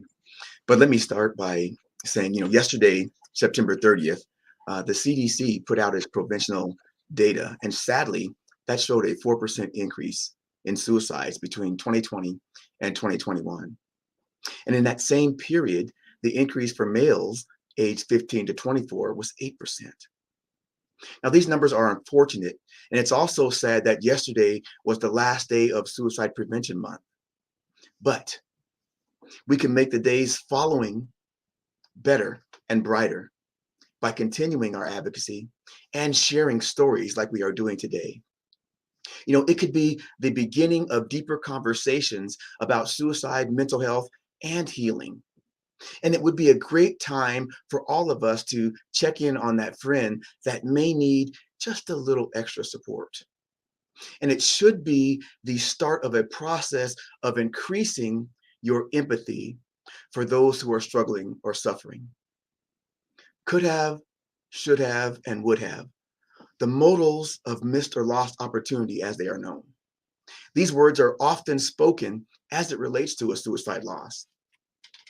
But let's not let the date change on the calendar create a missed or lost opportunity. Let's begin those deeper conversations today. And I want to begin by asking a simple question. How many listening today have a PhD? At the conclusion of our time together today, you will all possess a PhD. More on that later. But thank you for being here today. It is said that handwritten notes are both treasured and saved and have a significant impact. 4.5 years ago today, my family received a handwritten note that greatly impacted our lives. This handwritten note, only 4 sentences in length, still has impact and sends chills 4.5 years later. With its brightly colored words and ending with a hand-drawn heart and lovingly expressive XOXO, this handwritten note breaks my heart to read.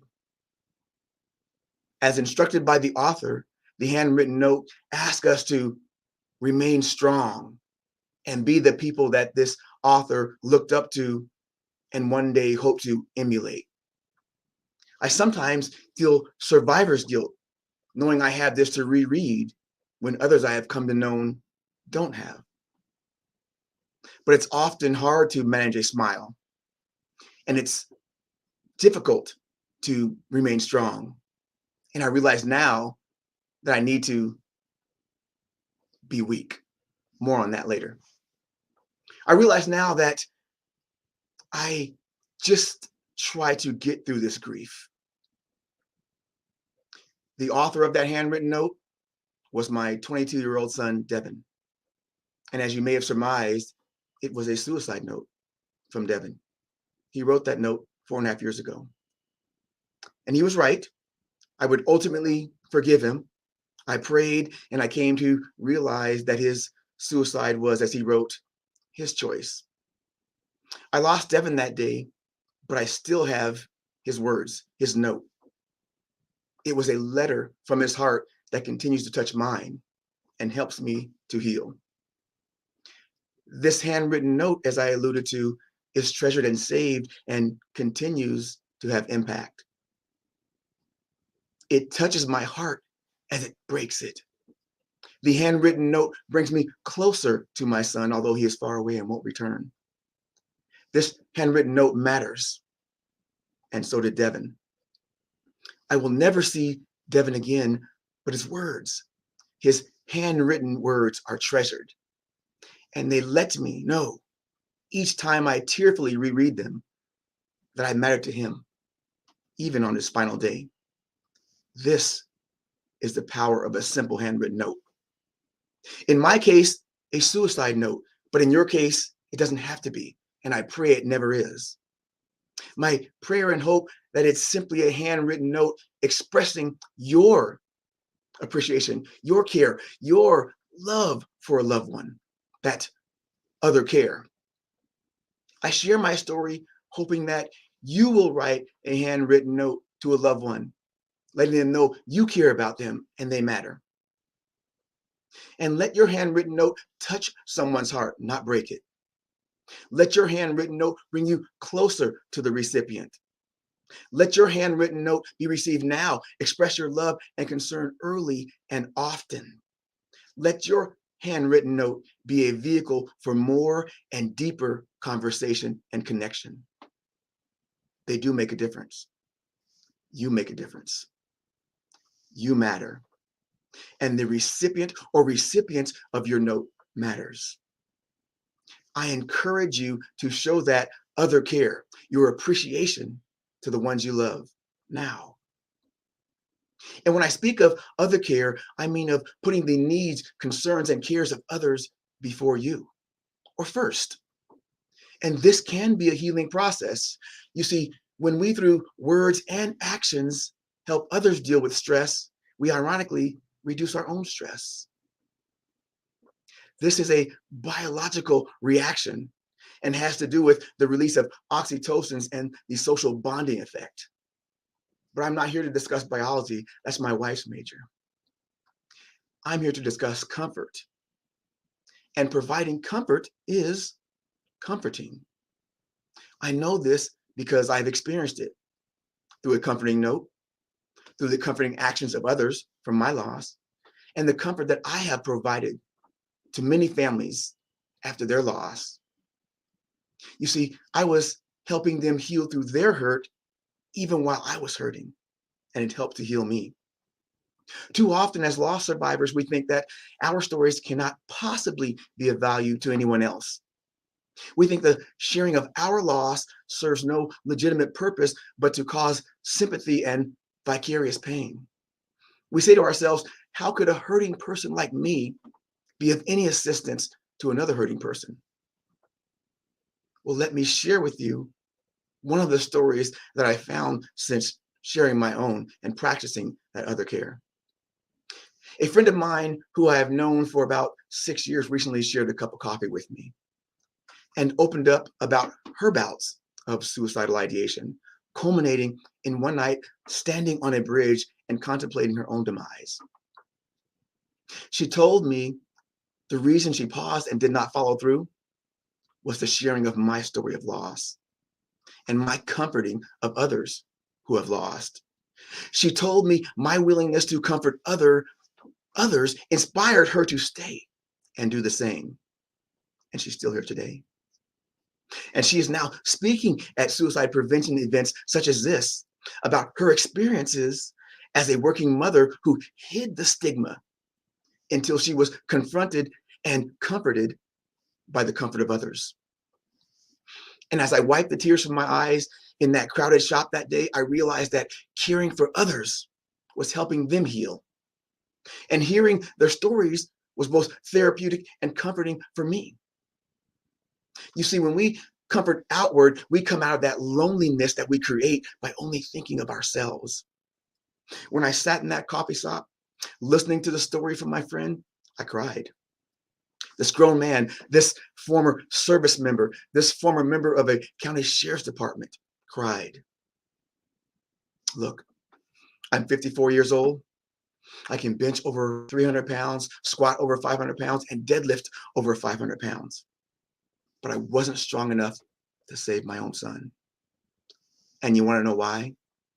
Because physical strength has nothing to do with being strong. True strength is being mentally strong and emotionally strong. For years, I falsely equated being weak with a lack of strength, but no more. So for my English majors viewing here today, I viewed it as an adjective when as a parent, a father, a partner, an adult, a friend, I should have viewed it as an acronym, WEAK, WEAK, willing to express adult kindness. It's okay to be kind. It's okay to show emotion. It's okay to cry. It's okay to ask for help. It's okay to give comfort to others. It's okay to be weak. And if I get emotional today, it's because I am weak, willing to express adult kindness. And I am willing to be vulnerable enough to show you and others that I have emotion. And it's comforting to know that you know this. This is a sign of true strength, and it is liberating and empowering. You see, for survivors like myself, comfort is not about being comfortable. It is about doing something. It is about actions. Being willing to express adult kindness is emotions in action. It is showing up, being present, writing a note, sending a text, taking a walk, making a meal, helping with errands. Whatever the action is, it can provide comfort. We may not always know what to do, but doing something provides comfort to those who are feeling alone. Not taking action because of a chance of making a misstep or a misstep will surely lose comfort to chance. Don't take that chance. Take the step. Comfort is love in action. You know, when I share this portion in live audiences, I get that look and questions. I'm often asked, well, won't it be hard, Phil? Yes. Will I on occasion say the wrong thing, Phil? Yes. Will I feel some discomfort, Phil? Yes. Isn't it better than to just play it safe and don't say nothing at all, Phil? No. You see, you will make a difference in others' lives if you try, if you do something, if you take action. See, you don't need special skills to comfort. You don't need special training to comfort. You don't need any special education to comfort, with the exception of this. Remember, I talked about that PhD in the beginning, not the kind that's given out in academia. This PhD, or a passion to have dialogue, yes, we must talk with one another and listen to one another to have a dialogue if we want to comfort. We must be willing to reach out to one another if we want to comfort. My hope, my friends, is when you leave this session, you will all possess a PhD and understand how powerful it is when helping others get through a loss. Those that were willing to do it for me have been invaluable. It has been invaluable in both their healing and mine when I've done it for others, comforting.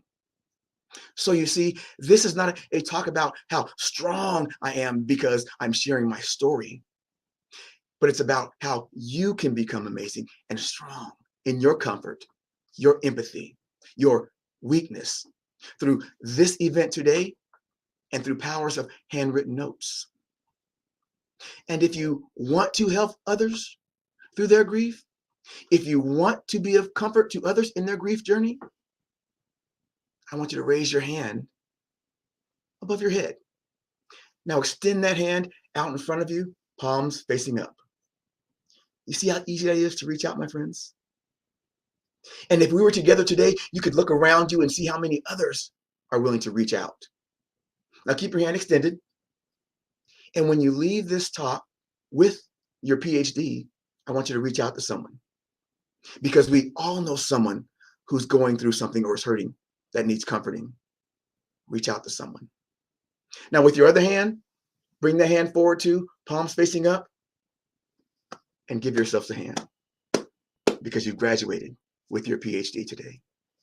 Thank you. And thank you for joining us today in Healing Through Action. Hey, Steve Palm, how are you? I'm well. How are you today, Anne Marie? I'm okay. I'm okay. So we are here to talk about the absolute importance of creating hope through action. And I am thrilled that you had some time to be able to sit with me today in this little informal conversation to talk about what I feel is an amazing amount of work and motivation and inspiration throughout our community um, as a suicide loss survivor, of taking that and creating hope through action. I remember being at the Silver City Teen Center in 2014 fall, picking my head up, and there you were. And I knew who you were, although we hadn't met, and I knew what the sadness was about. And I remember the impact of you saying, "I need to do something," and then began the journey. And that journey wraps around a beautiful young lady named Casey. Could you tell us a little bit about Casey? So as you mentioned, we did have that tragedy. I'm just going to talk about some of the positive first. Casey was 14 years old. She loved to laugh. She loved to smile. She was very affectionate. Everyone she knew was greeted with a hug. Even more so, the people, her family, she loved. She had lots of friends. She loved her brother. I know she loved me. I know she loved her mother. I just wish she could have said something to us that could have helped us to understand what she was going through. So on July 17th, 2014, Casey took her own life. And I'd like to say, as you can imagine, but you really can't, the amount of grief that has come with that. And grief was crippling. It was all consuming. That first month, I barely slept. I slept about an hour and somehow made the motions to get through the day. I remember I couldn't wait to get back to work to feel normal again. I was out of work for about 2.5, 3 months. And when I did go back, there was no normal. There was no relief. It was just, my grief did not get left behind at the house. It came with me. It continued throughout the day. And as you can probably see by my brown uniform, I drive a UPS truck and I'm by myself for 10 hours a day. And 10 hours a day where I was thinking all day long about nothing but Casey. And the grief is just so powerful. And when I did come to see you and say that I needed to do something, it was out of necessity to try to get rid of some of that grief. And one of the first things that you were able to help me with is the kitchen table conversation with suicide loss survivors. That was I had to have that. That gave me a release of some of the grief momentarily, even if it was upsetting to me, and I would cry. I needed to have that. I still need to do it once in a while, and I understand the importance of grief support for someone like myself. Not everybody's comfortable with it. Some people might go to one grief support meeting and see all the grief and say, I don't want to do that. But for me, it's a release. And I know several other people that it helps get rid of some of that grief. From there,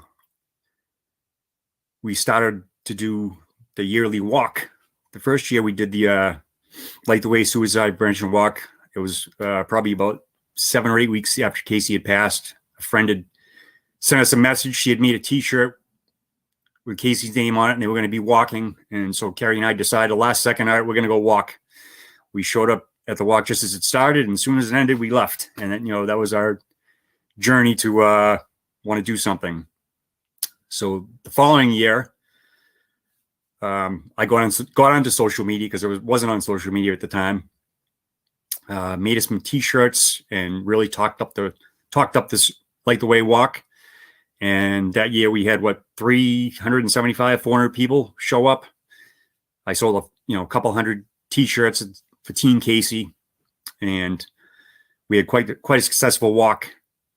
And at that walk, I was given the opportunity to say a few words, and I think I had about 9 pages that I wrote out, double spaced, real big letters, so I couldn't get lost. At that time, I was very, very uncomfortable with public speaking, so it was something I wanted to do, something I needed to do, but I was nervous about doing it. But I did feel a little bit off my shoulders when I did get through that. So continuing after the walks, which we would try to do a campaign each year for the walk. I would explain to people that the funds raised are going to pay for the programs offered by the coalition that help pay for programs and workshops and the grief support and the R&R and all these different things that I've been able to go through to help me with my grief and to raise awareness. The other thing that has helped me tremendously is my coworkers. I've been very successful with fundraising because once a year I would stand in front of my coworkers and would ask, could you donate to the Bristol County Regional Coalition Suicide Prevention? And I want to say most, if not all, would do that. Someone would hand me a check, someone would hand me cash. Most would do it through weekly payroll deduction through the United Way. And it was such an easy thing for me to do because I have done fundraisers, and it's a tremendous amount of work. And I know other people that run fundraisers, and it takes a lot to do it. It is gratifying, but it does take a lot. But that yearly thing of me just talking, that was the easiest thing for me to do, to help out and do what I needed to do. I don't want to get too far ahead, but my company has been working with the United Way since I've been there, and I started there in 1987. Every year they ask their employees to donate, and this year they're parting ways. I'm not quite sure why, but they're going into a more self-directed donation form, and that UPS is going to match some of that money that their employees donate. So during COVID, I was successful in getting the Casey Project its own nonprofit status, which is going to help me raise more money. And now that when I found out they were parting ways with United Way, my heart sank because I said, "Oh no, this is going to make it more difficult for me to raise money." I'm actually pretty excited about it now because I think it's actually going to help me. My managers and my bosses are very supportive, as well as the coworkers. I actually was down in Yarmouth, Massachusetts yesterday to our UPS building. I was asked if I would speak about my nonprofit and where the funds would go and what we do. And I got to stand in front of about 130 guys yesterday and tell them exactly what we do and the trainings that these go for and how we collaborate with other coalitions and other nonprofits. One of the things that my wife and I just did a couple months ago over the summer is we kept driving by this sign down in Bourne, and it was for Fishing for the Mission 22, and anybody that's involved with suicide prevention knows what the 22 stands for. The 22 veterans that, on average, that take their life each day. So I got in touch with the person who was organizing this weekend-long fishing tournament. His name was Harold Skelton, and he owns a fishing lure company. He's a retired service member, and he lost his good friend to suicide last year. So he decided to start raising money to help other vets. And he loves fishing. He's knows how to make lures. Most of his profits go to his foundation. So we made a donation to him, and now we're going to do some collaborating with him also, because in the Casey Pond Project mission statement, it says we will want to support others who we know can make a difference with suicide prevention. And through the years, I've heard Anne Marie used the word collaboration and collaborating, and I didn't really get it. Now it's full circle. I understand completely. I see some of the work that dedicated people are trying to do for suicide prevention, and if we can help with that, my heart is warm for that. My heart is glad. Some of the people that I've volunteered with, some of the people that I've worked with, the dedication, especially Anne Marie. I don't know, her energy and drive has amazed me for these 7 or 8 years that I've known her. Tracy Pacheco Medeiros, who is an attempt survivor, who I'm sure you see at some point in this the video. We have done community conversations for suicide prevention. We go out to the community and she talks about her attempt. I talk about my loss, and I know that it can make a difference if the right person hears it, because we've been told that. We've shared our stories, and we've had people come up to afterwards and say, "I needed to hear that. Thank you for sharing." And I truly believe that it's so important to talk about suicide, to talk about suicide prevention. Talk saves lives. That's the catchphrase. Talk saves lives. It's 100% true. One more thing I want to show you. I have a visual. So with September being Suicide Prevention Month, I ordered some signs, some lawn signs in August, and I just got them a few weeks ago. And I ordered 50 of them, and I asked people if they'd like to put one, if they were lived on a busy street, if they'd like one of these signs. We paid for this with donations, so we didn't charge anybody, but I just want to show you this. You matter, your life matters. And we now have these on 50 lawns. Yay. I think that's a positive message. Somebody might see that, drive by and see that again, and they might think a little. And I just placed another order for 50 more today, because I have people still asking. Cool beans. Yes, I'm happy it worked out, and I'm happy that I can get more and get them out there. I want to thank everybody for listening today. This work is so important, and continued learning and educating yourself about suicide prevention and what we can do to help others. It's so important. It can make a huge difference in another family's life. I do it because I don't want another family to go through what I've gone through, what my wife and my son have gone through, our relatives and Casey's friends. And it just didn't affect us, her teachers or her best friends. It's nothing I want for somebody else to go through. Steve, this has really been incredible. And I know when we first talked about this and you said, well, you lead me. And I kept saying to myself, I don't need to lead you. You've been doing this enough.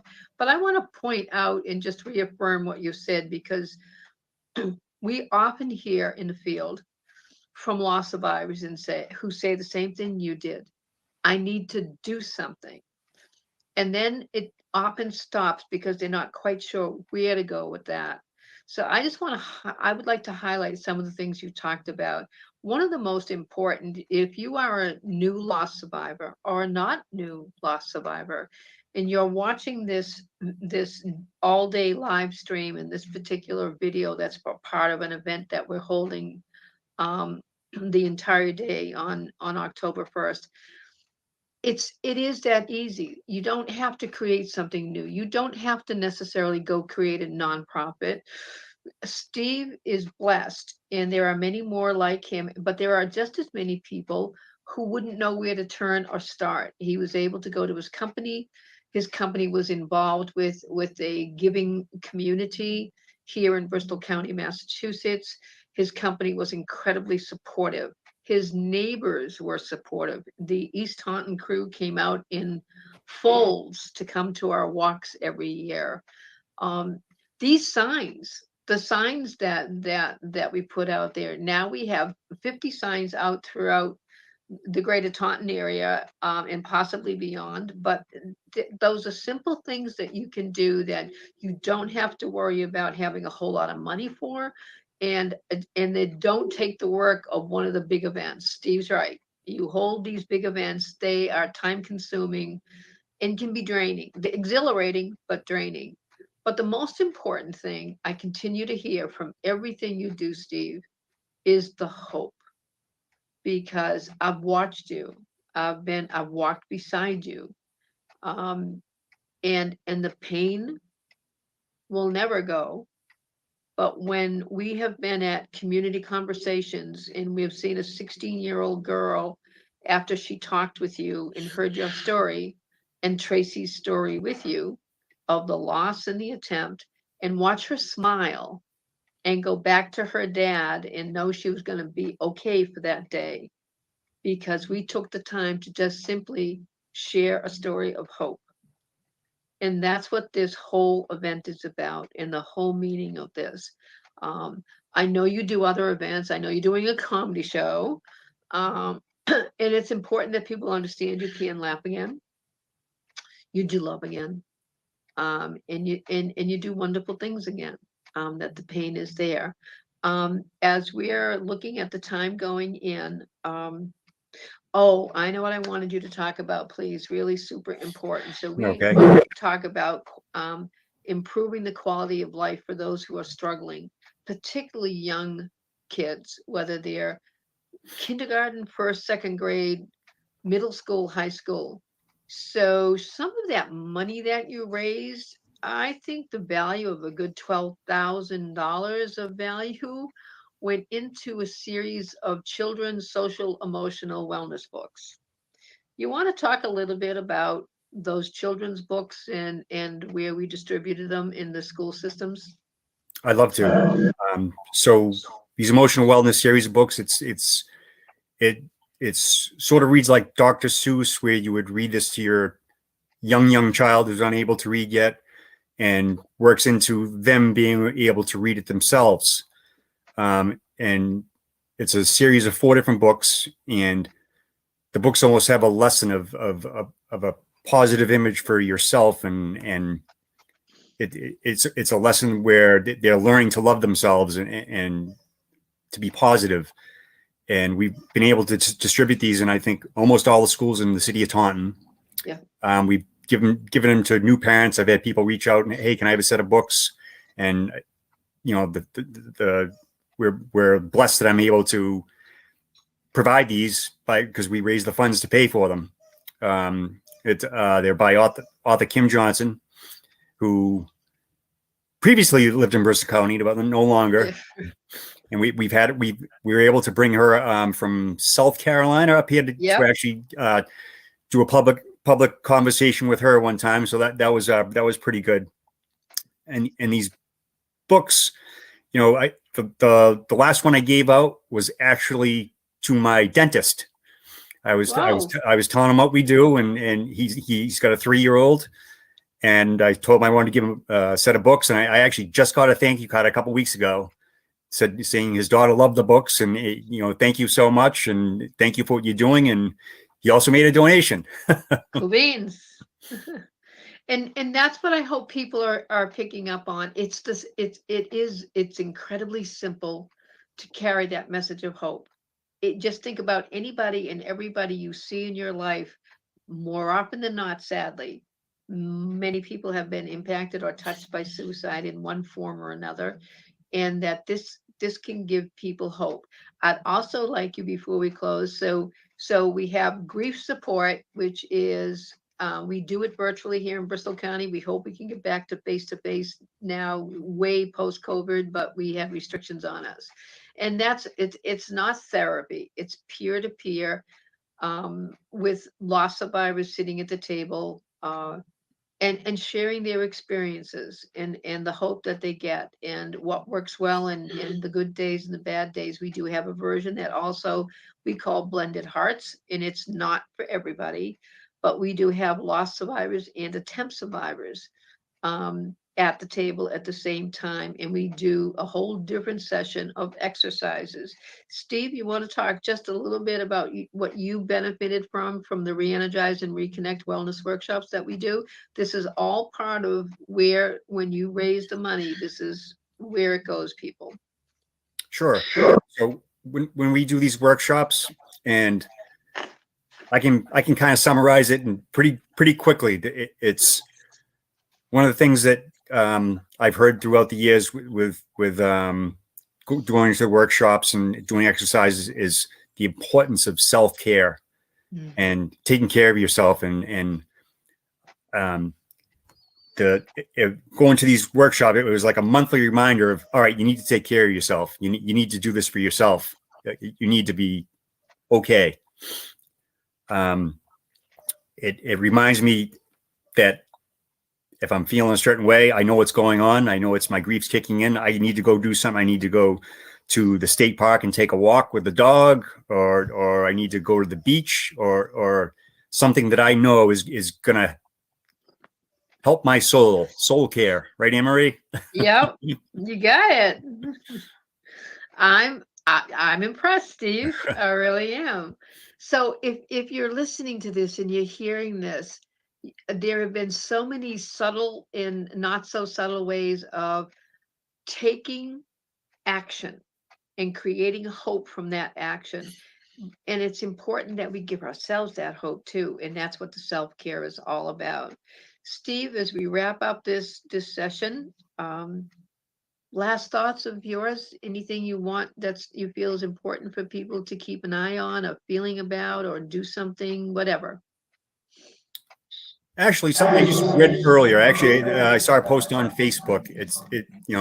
Just this morning. I've seen it before, and it says, along the lines of, you don't know what the person beside you is going through, and to be kind. And I've seen that meme a few times, and that's very appropriate for right now, to be kind and think about others. And Steve Palm, I thank you for the time and energy you have put in. Steve, by the way, now serves as my co-chair at the Bristol County Regional Suicide Prevention Coalition here in Massachusetts. Blessed to have him there, waiting for him to finally retire, so he can step in and I can retire. The story is one of hope. It's creating hope through action. It does not have to be something monumental. It can be as much as what Steve just said, a smile, a kind touch, asking, are you okay? And if you're not, standing still and listening to hear what they have to say. Steve Palm, I can't thank you enough for sitting in with us today. And I'll see you soon. Yes. All right. Thank you. Take Thank care, you. all. And as we head down the last final stretch of our Healing After Suicide Loss Summit, and remembering that summit brings together the leaders, and leaders don't necessarily have to have big titles or have done monumental things. Someone who has the time and energy to stop in front of someone who looks kind of sad and displaced and says, are you okay? To find that they may perhaps have been touched by suicide. I'm going to expand just a little bit on a couple of things you've heard today, and then do a brief and quick overview as we wrap up. You heard the acronyms tossed around, and I mentioned it before. So let's talk about what the R&R is and where it came from. In 2014, I had the ability and the wonderful people around me to be able to produce a documentary that was called A Voice at the Table. Ironically, that documentary was a call to action for suicide attempt survivors, because their voices have not necessarily been well heard within the field of suicidology, and I'm not sure they still are being well heard, and we should change that. But within that became a documentary, and it is now a movement. It grassroots movement that just sort of evolved out of the documentary, with an offshoot to the family and friends of those who've been impacted by those with suicidality and suicidal ideation. And that's where the impacted family and friends comes from. Initially, when the documentary came out in 2014, Tracy Medeiros, who you heard mentioned, Steve mentioned, who is a suicide attempt survivor and also a loss survivor. Not many of us sit only in one seat in this area. Well, she and I worked together and we put together some workshops for their psych educational wellness workshops for suicide attempt survivors further along the healing path. They are not intended for suicide attempt survivors who are in immediate crisis. We were doing these workshops at home. We lived in a place that was huge. It was actually a rectory. That's another story altogether as to what I would be doing living in a rectory. But we were there and we were doing two separate workshops at the time. I was doing grief support, and the loss survivors sat down at the table and said, well, what are these? And they started to look at the exercises that we were talking about. And we told them and that it was for attempt survivors. And they said, well, why can't we do these? And I said, well, you can. And with even modern technology, all I had to do was go in and do a Microsoft Word search and replace. And I took the word attempt and replaced it with loss. And there we now had two manuals. That's how simple it was. I wouldn't recommend you do that to everything that when you're writing a book, but we take the same exercises and for the loss survivors as to why they discovered that these exercises were also important for them is, and you did hear a reference to it. I think it was Jackie Christmas who mentioned it, is that she recognized that in her grief and in her healing process and recovery process, she needed to make some changes, not in the world, not in everybody around her, but within herself. And so what we did is we adapted the workshops for loss survivors, again, loss survivors who are further along the healing path, not in immediate grief. And so we talk about things like frozen in time. Those of us who have experienced a suicide loss can end up frozen in time. And we can say things like, well, I should cancel my vacation like for 2 years from now. And we say, no, not necessarily. And so the whole process is about dealing with anger and dealing with our emotions, not misdirecting that anger, finding a purpose and goal in life. And, I do that cautiously because I think sometimes we get caught up in setting goals that are set up for failure. So I like to take it nice and easy and make sure they're attainable and achievable. But we have these now 15 to 20 exercises that we use, and we do our workshops on a monthly basis. They run anywhere from an hour to 2 hours, depending on what's happening with it. And we have three levels, four maybe. One is for the attempt survivors. Another is for the loss survivors. And then we have, and you heard a reference to it, we have the blended hearts. And that is for attempt and loss survivors together who are further along the healing path. And we also then include the impacted family and friends because we have our own set of exercises. So the blended hearts is to bring the whole family together, which is something that Tracy really brought to the table. She said, it's not enough for the attempt survivor to recover, and it's not enough for the loss survivor to recover. We all have to recover together.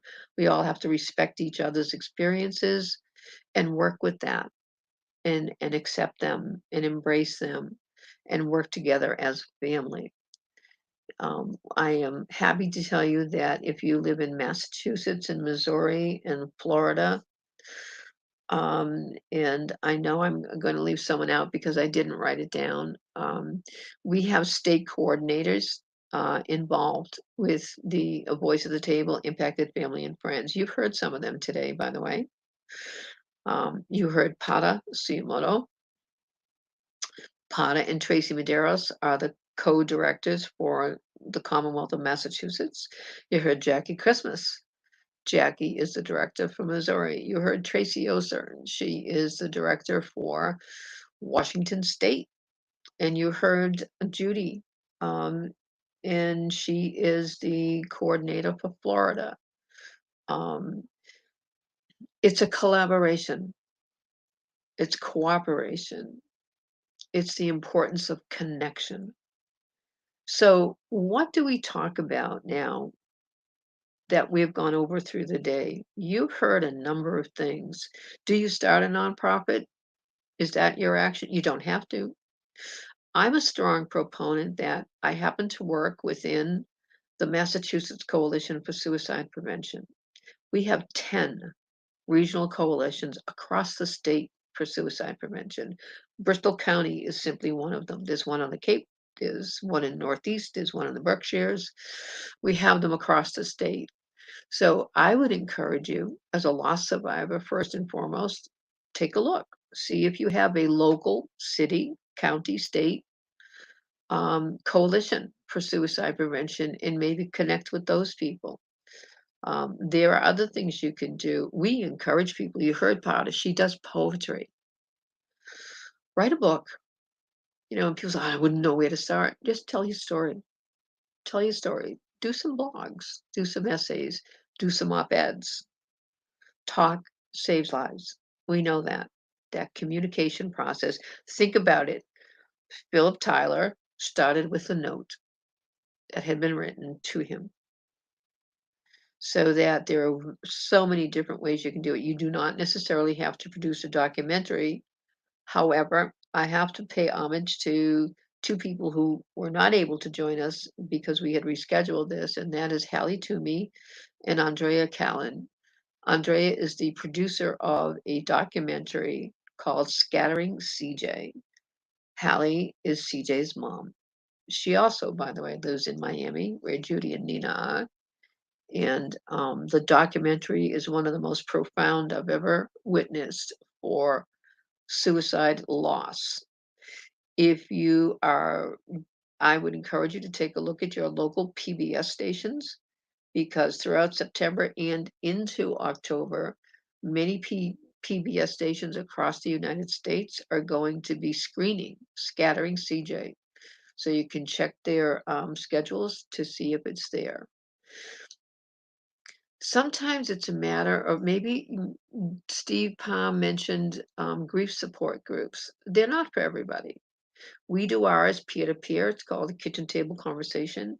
And because of restrictions still from the beginning of the pandemic till now, our Department of Public Health still has some restrictions on in-person, face-to-face gatherings. So we shifted over to the virtual.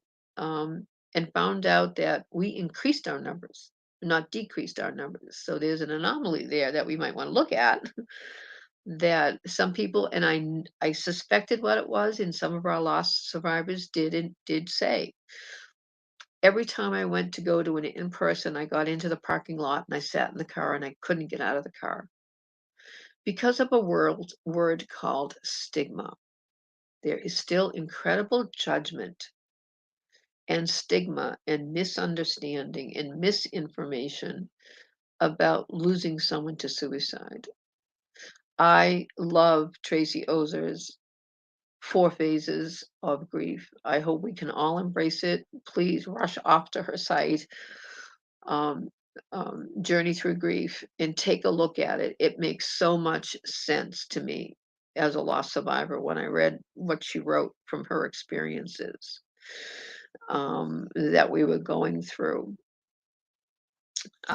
Some of the things I always have someone poke me and say, I wish you had told me a little bit more about the exercises for lost survivors. I mentioned Frozen in Time. We also have one, by the way, these same exercises are used for all 3 groups: lost survivors, attempt survivors, impacted family. We come from very different perspectives and very different experiences. It is amazing to find out that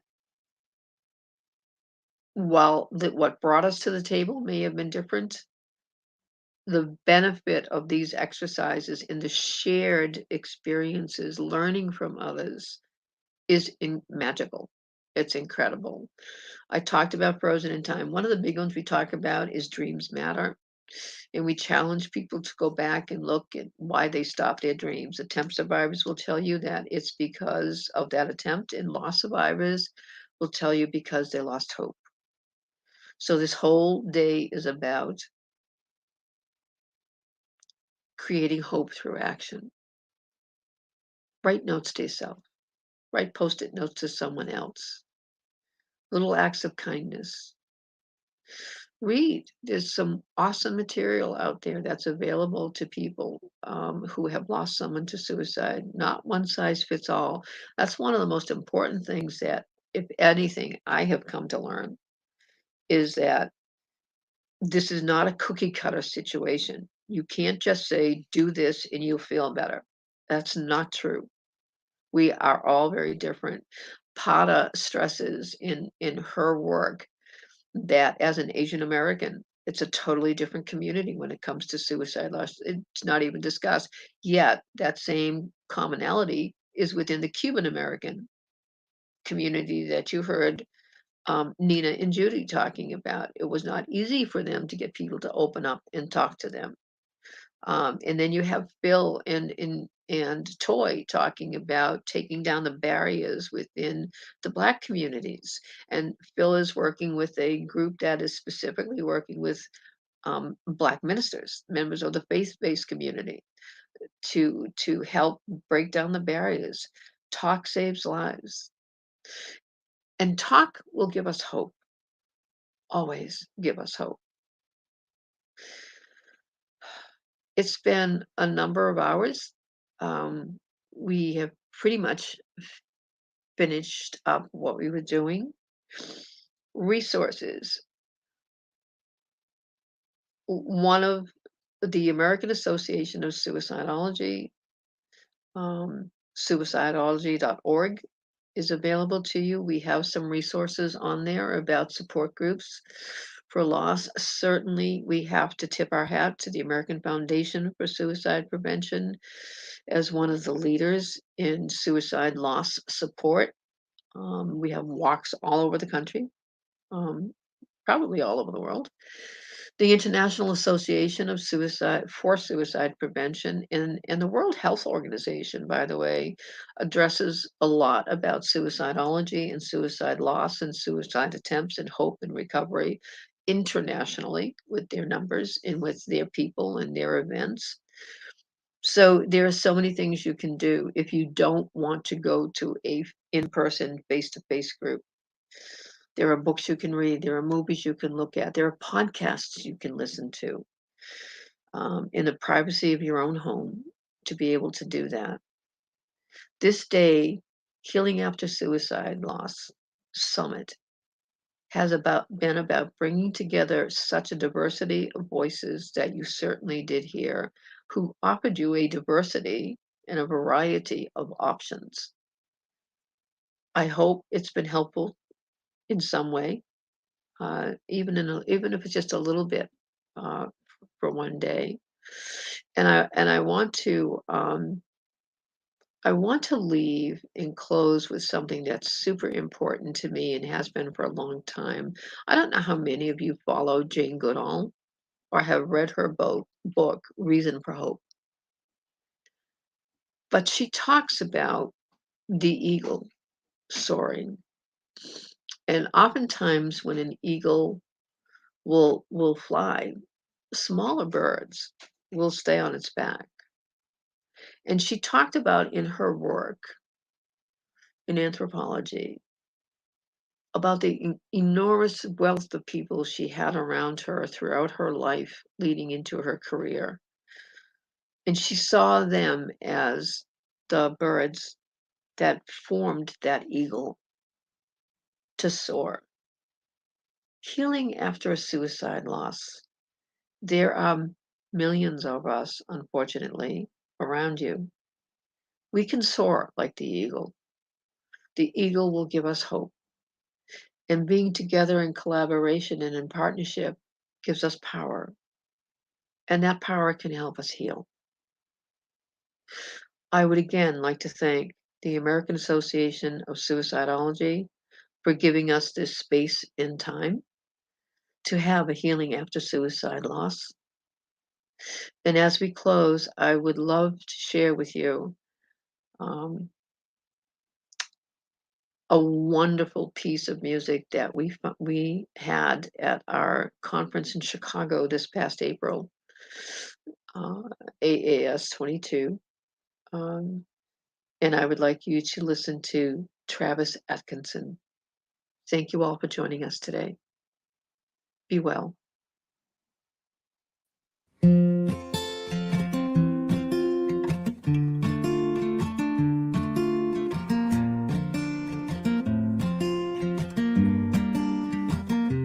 I was abandoned and I was lonely,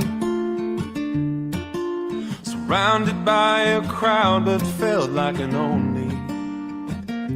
I wanted to die, wanted this to be over, carrying pails of heartache on my shoulders, on my shoulders.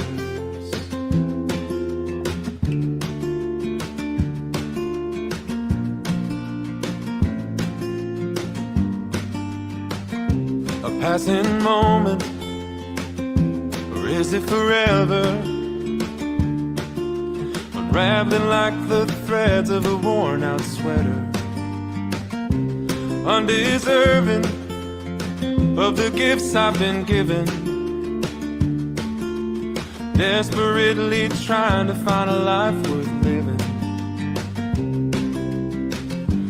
How in the world is the world around me carrying on like nothing's wrong?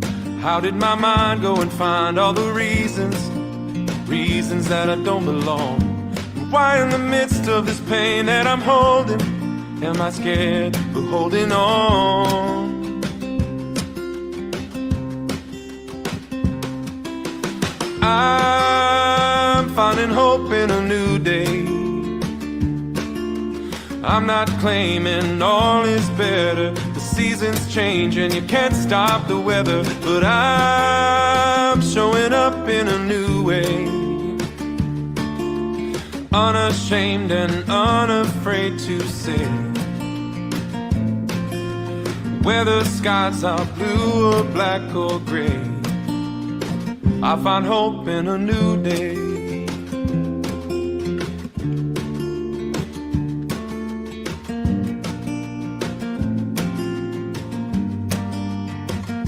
It's taken some time, and it wasn't easy.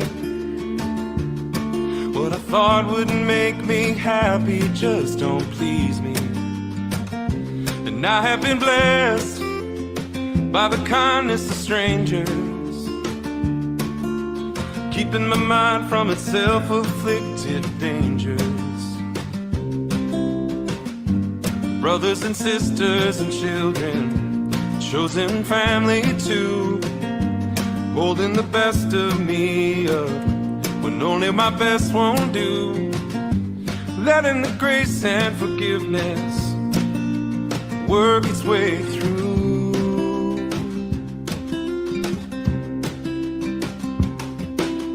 I'm finding hope in a new day. I'm not claiming all is better. The seasons change and you can't stop the weather, but I'm showing up in a new way, unashamed and unafraid to say, whether skies are blue or black or gray, I find hope in a new day.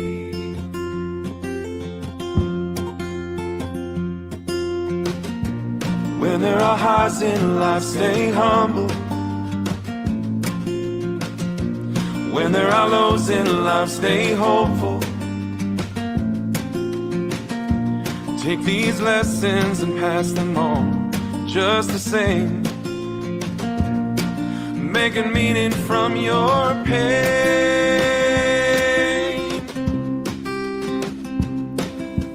I'm finding hope in a new day. I'm not claiming all is better. The seasons change and you can't stop the weather, but I'm showing up in a new way, unashamed and unafraid to say, whether skies are blue or black or gray, I find hope in a new day.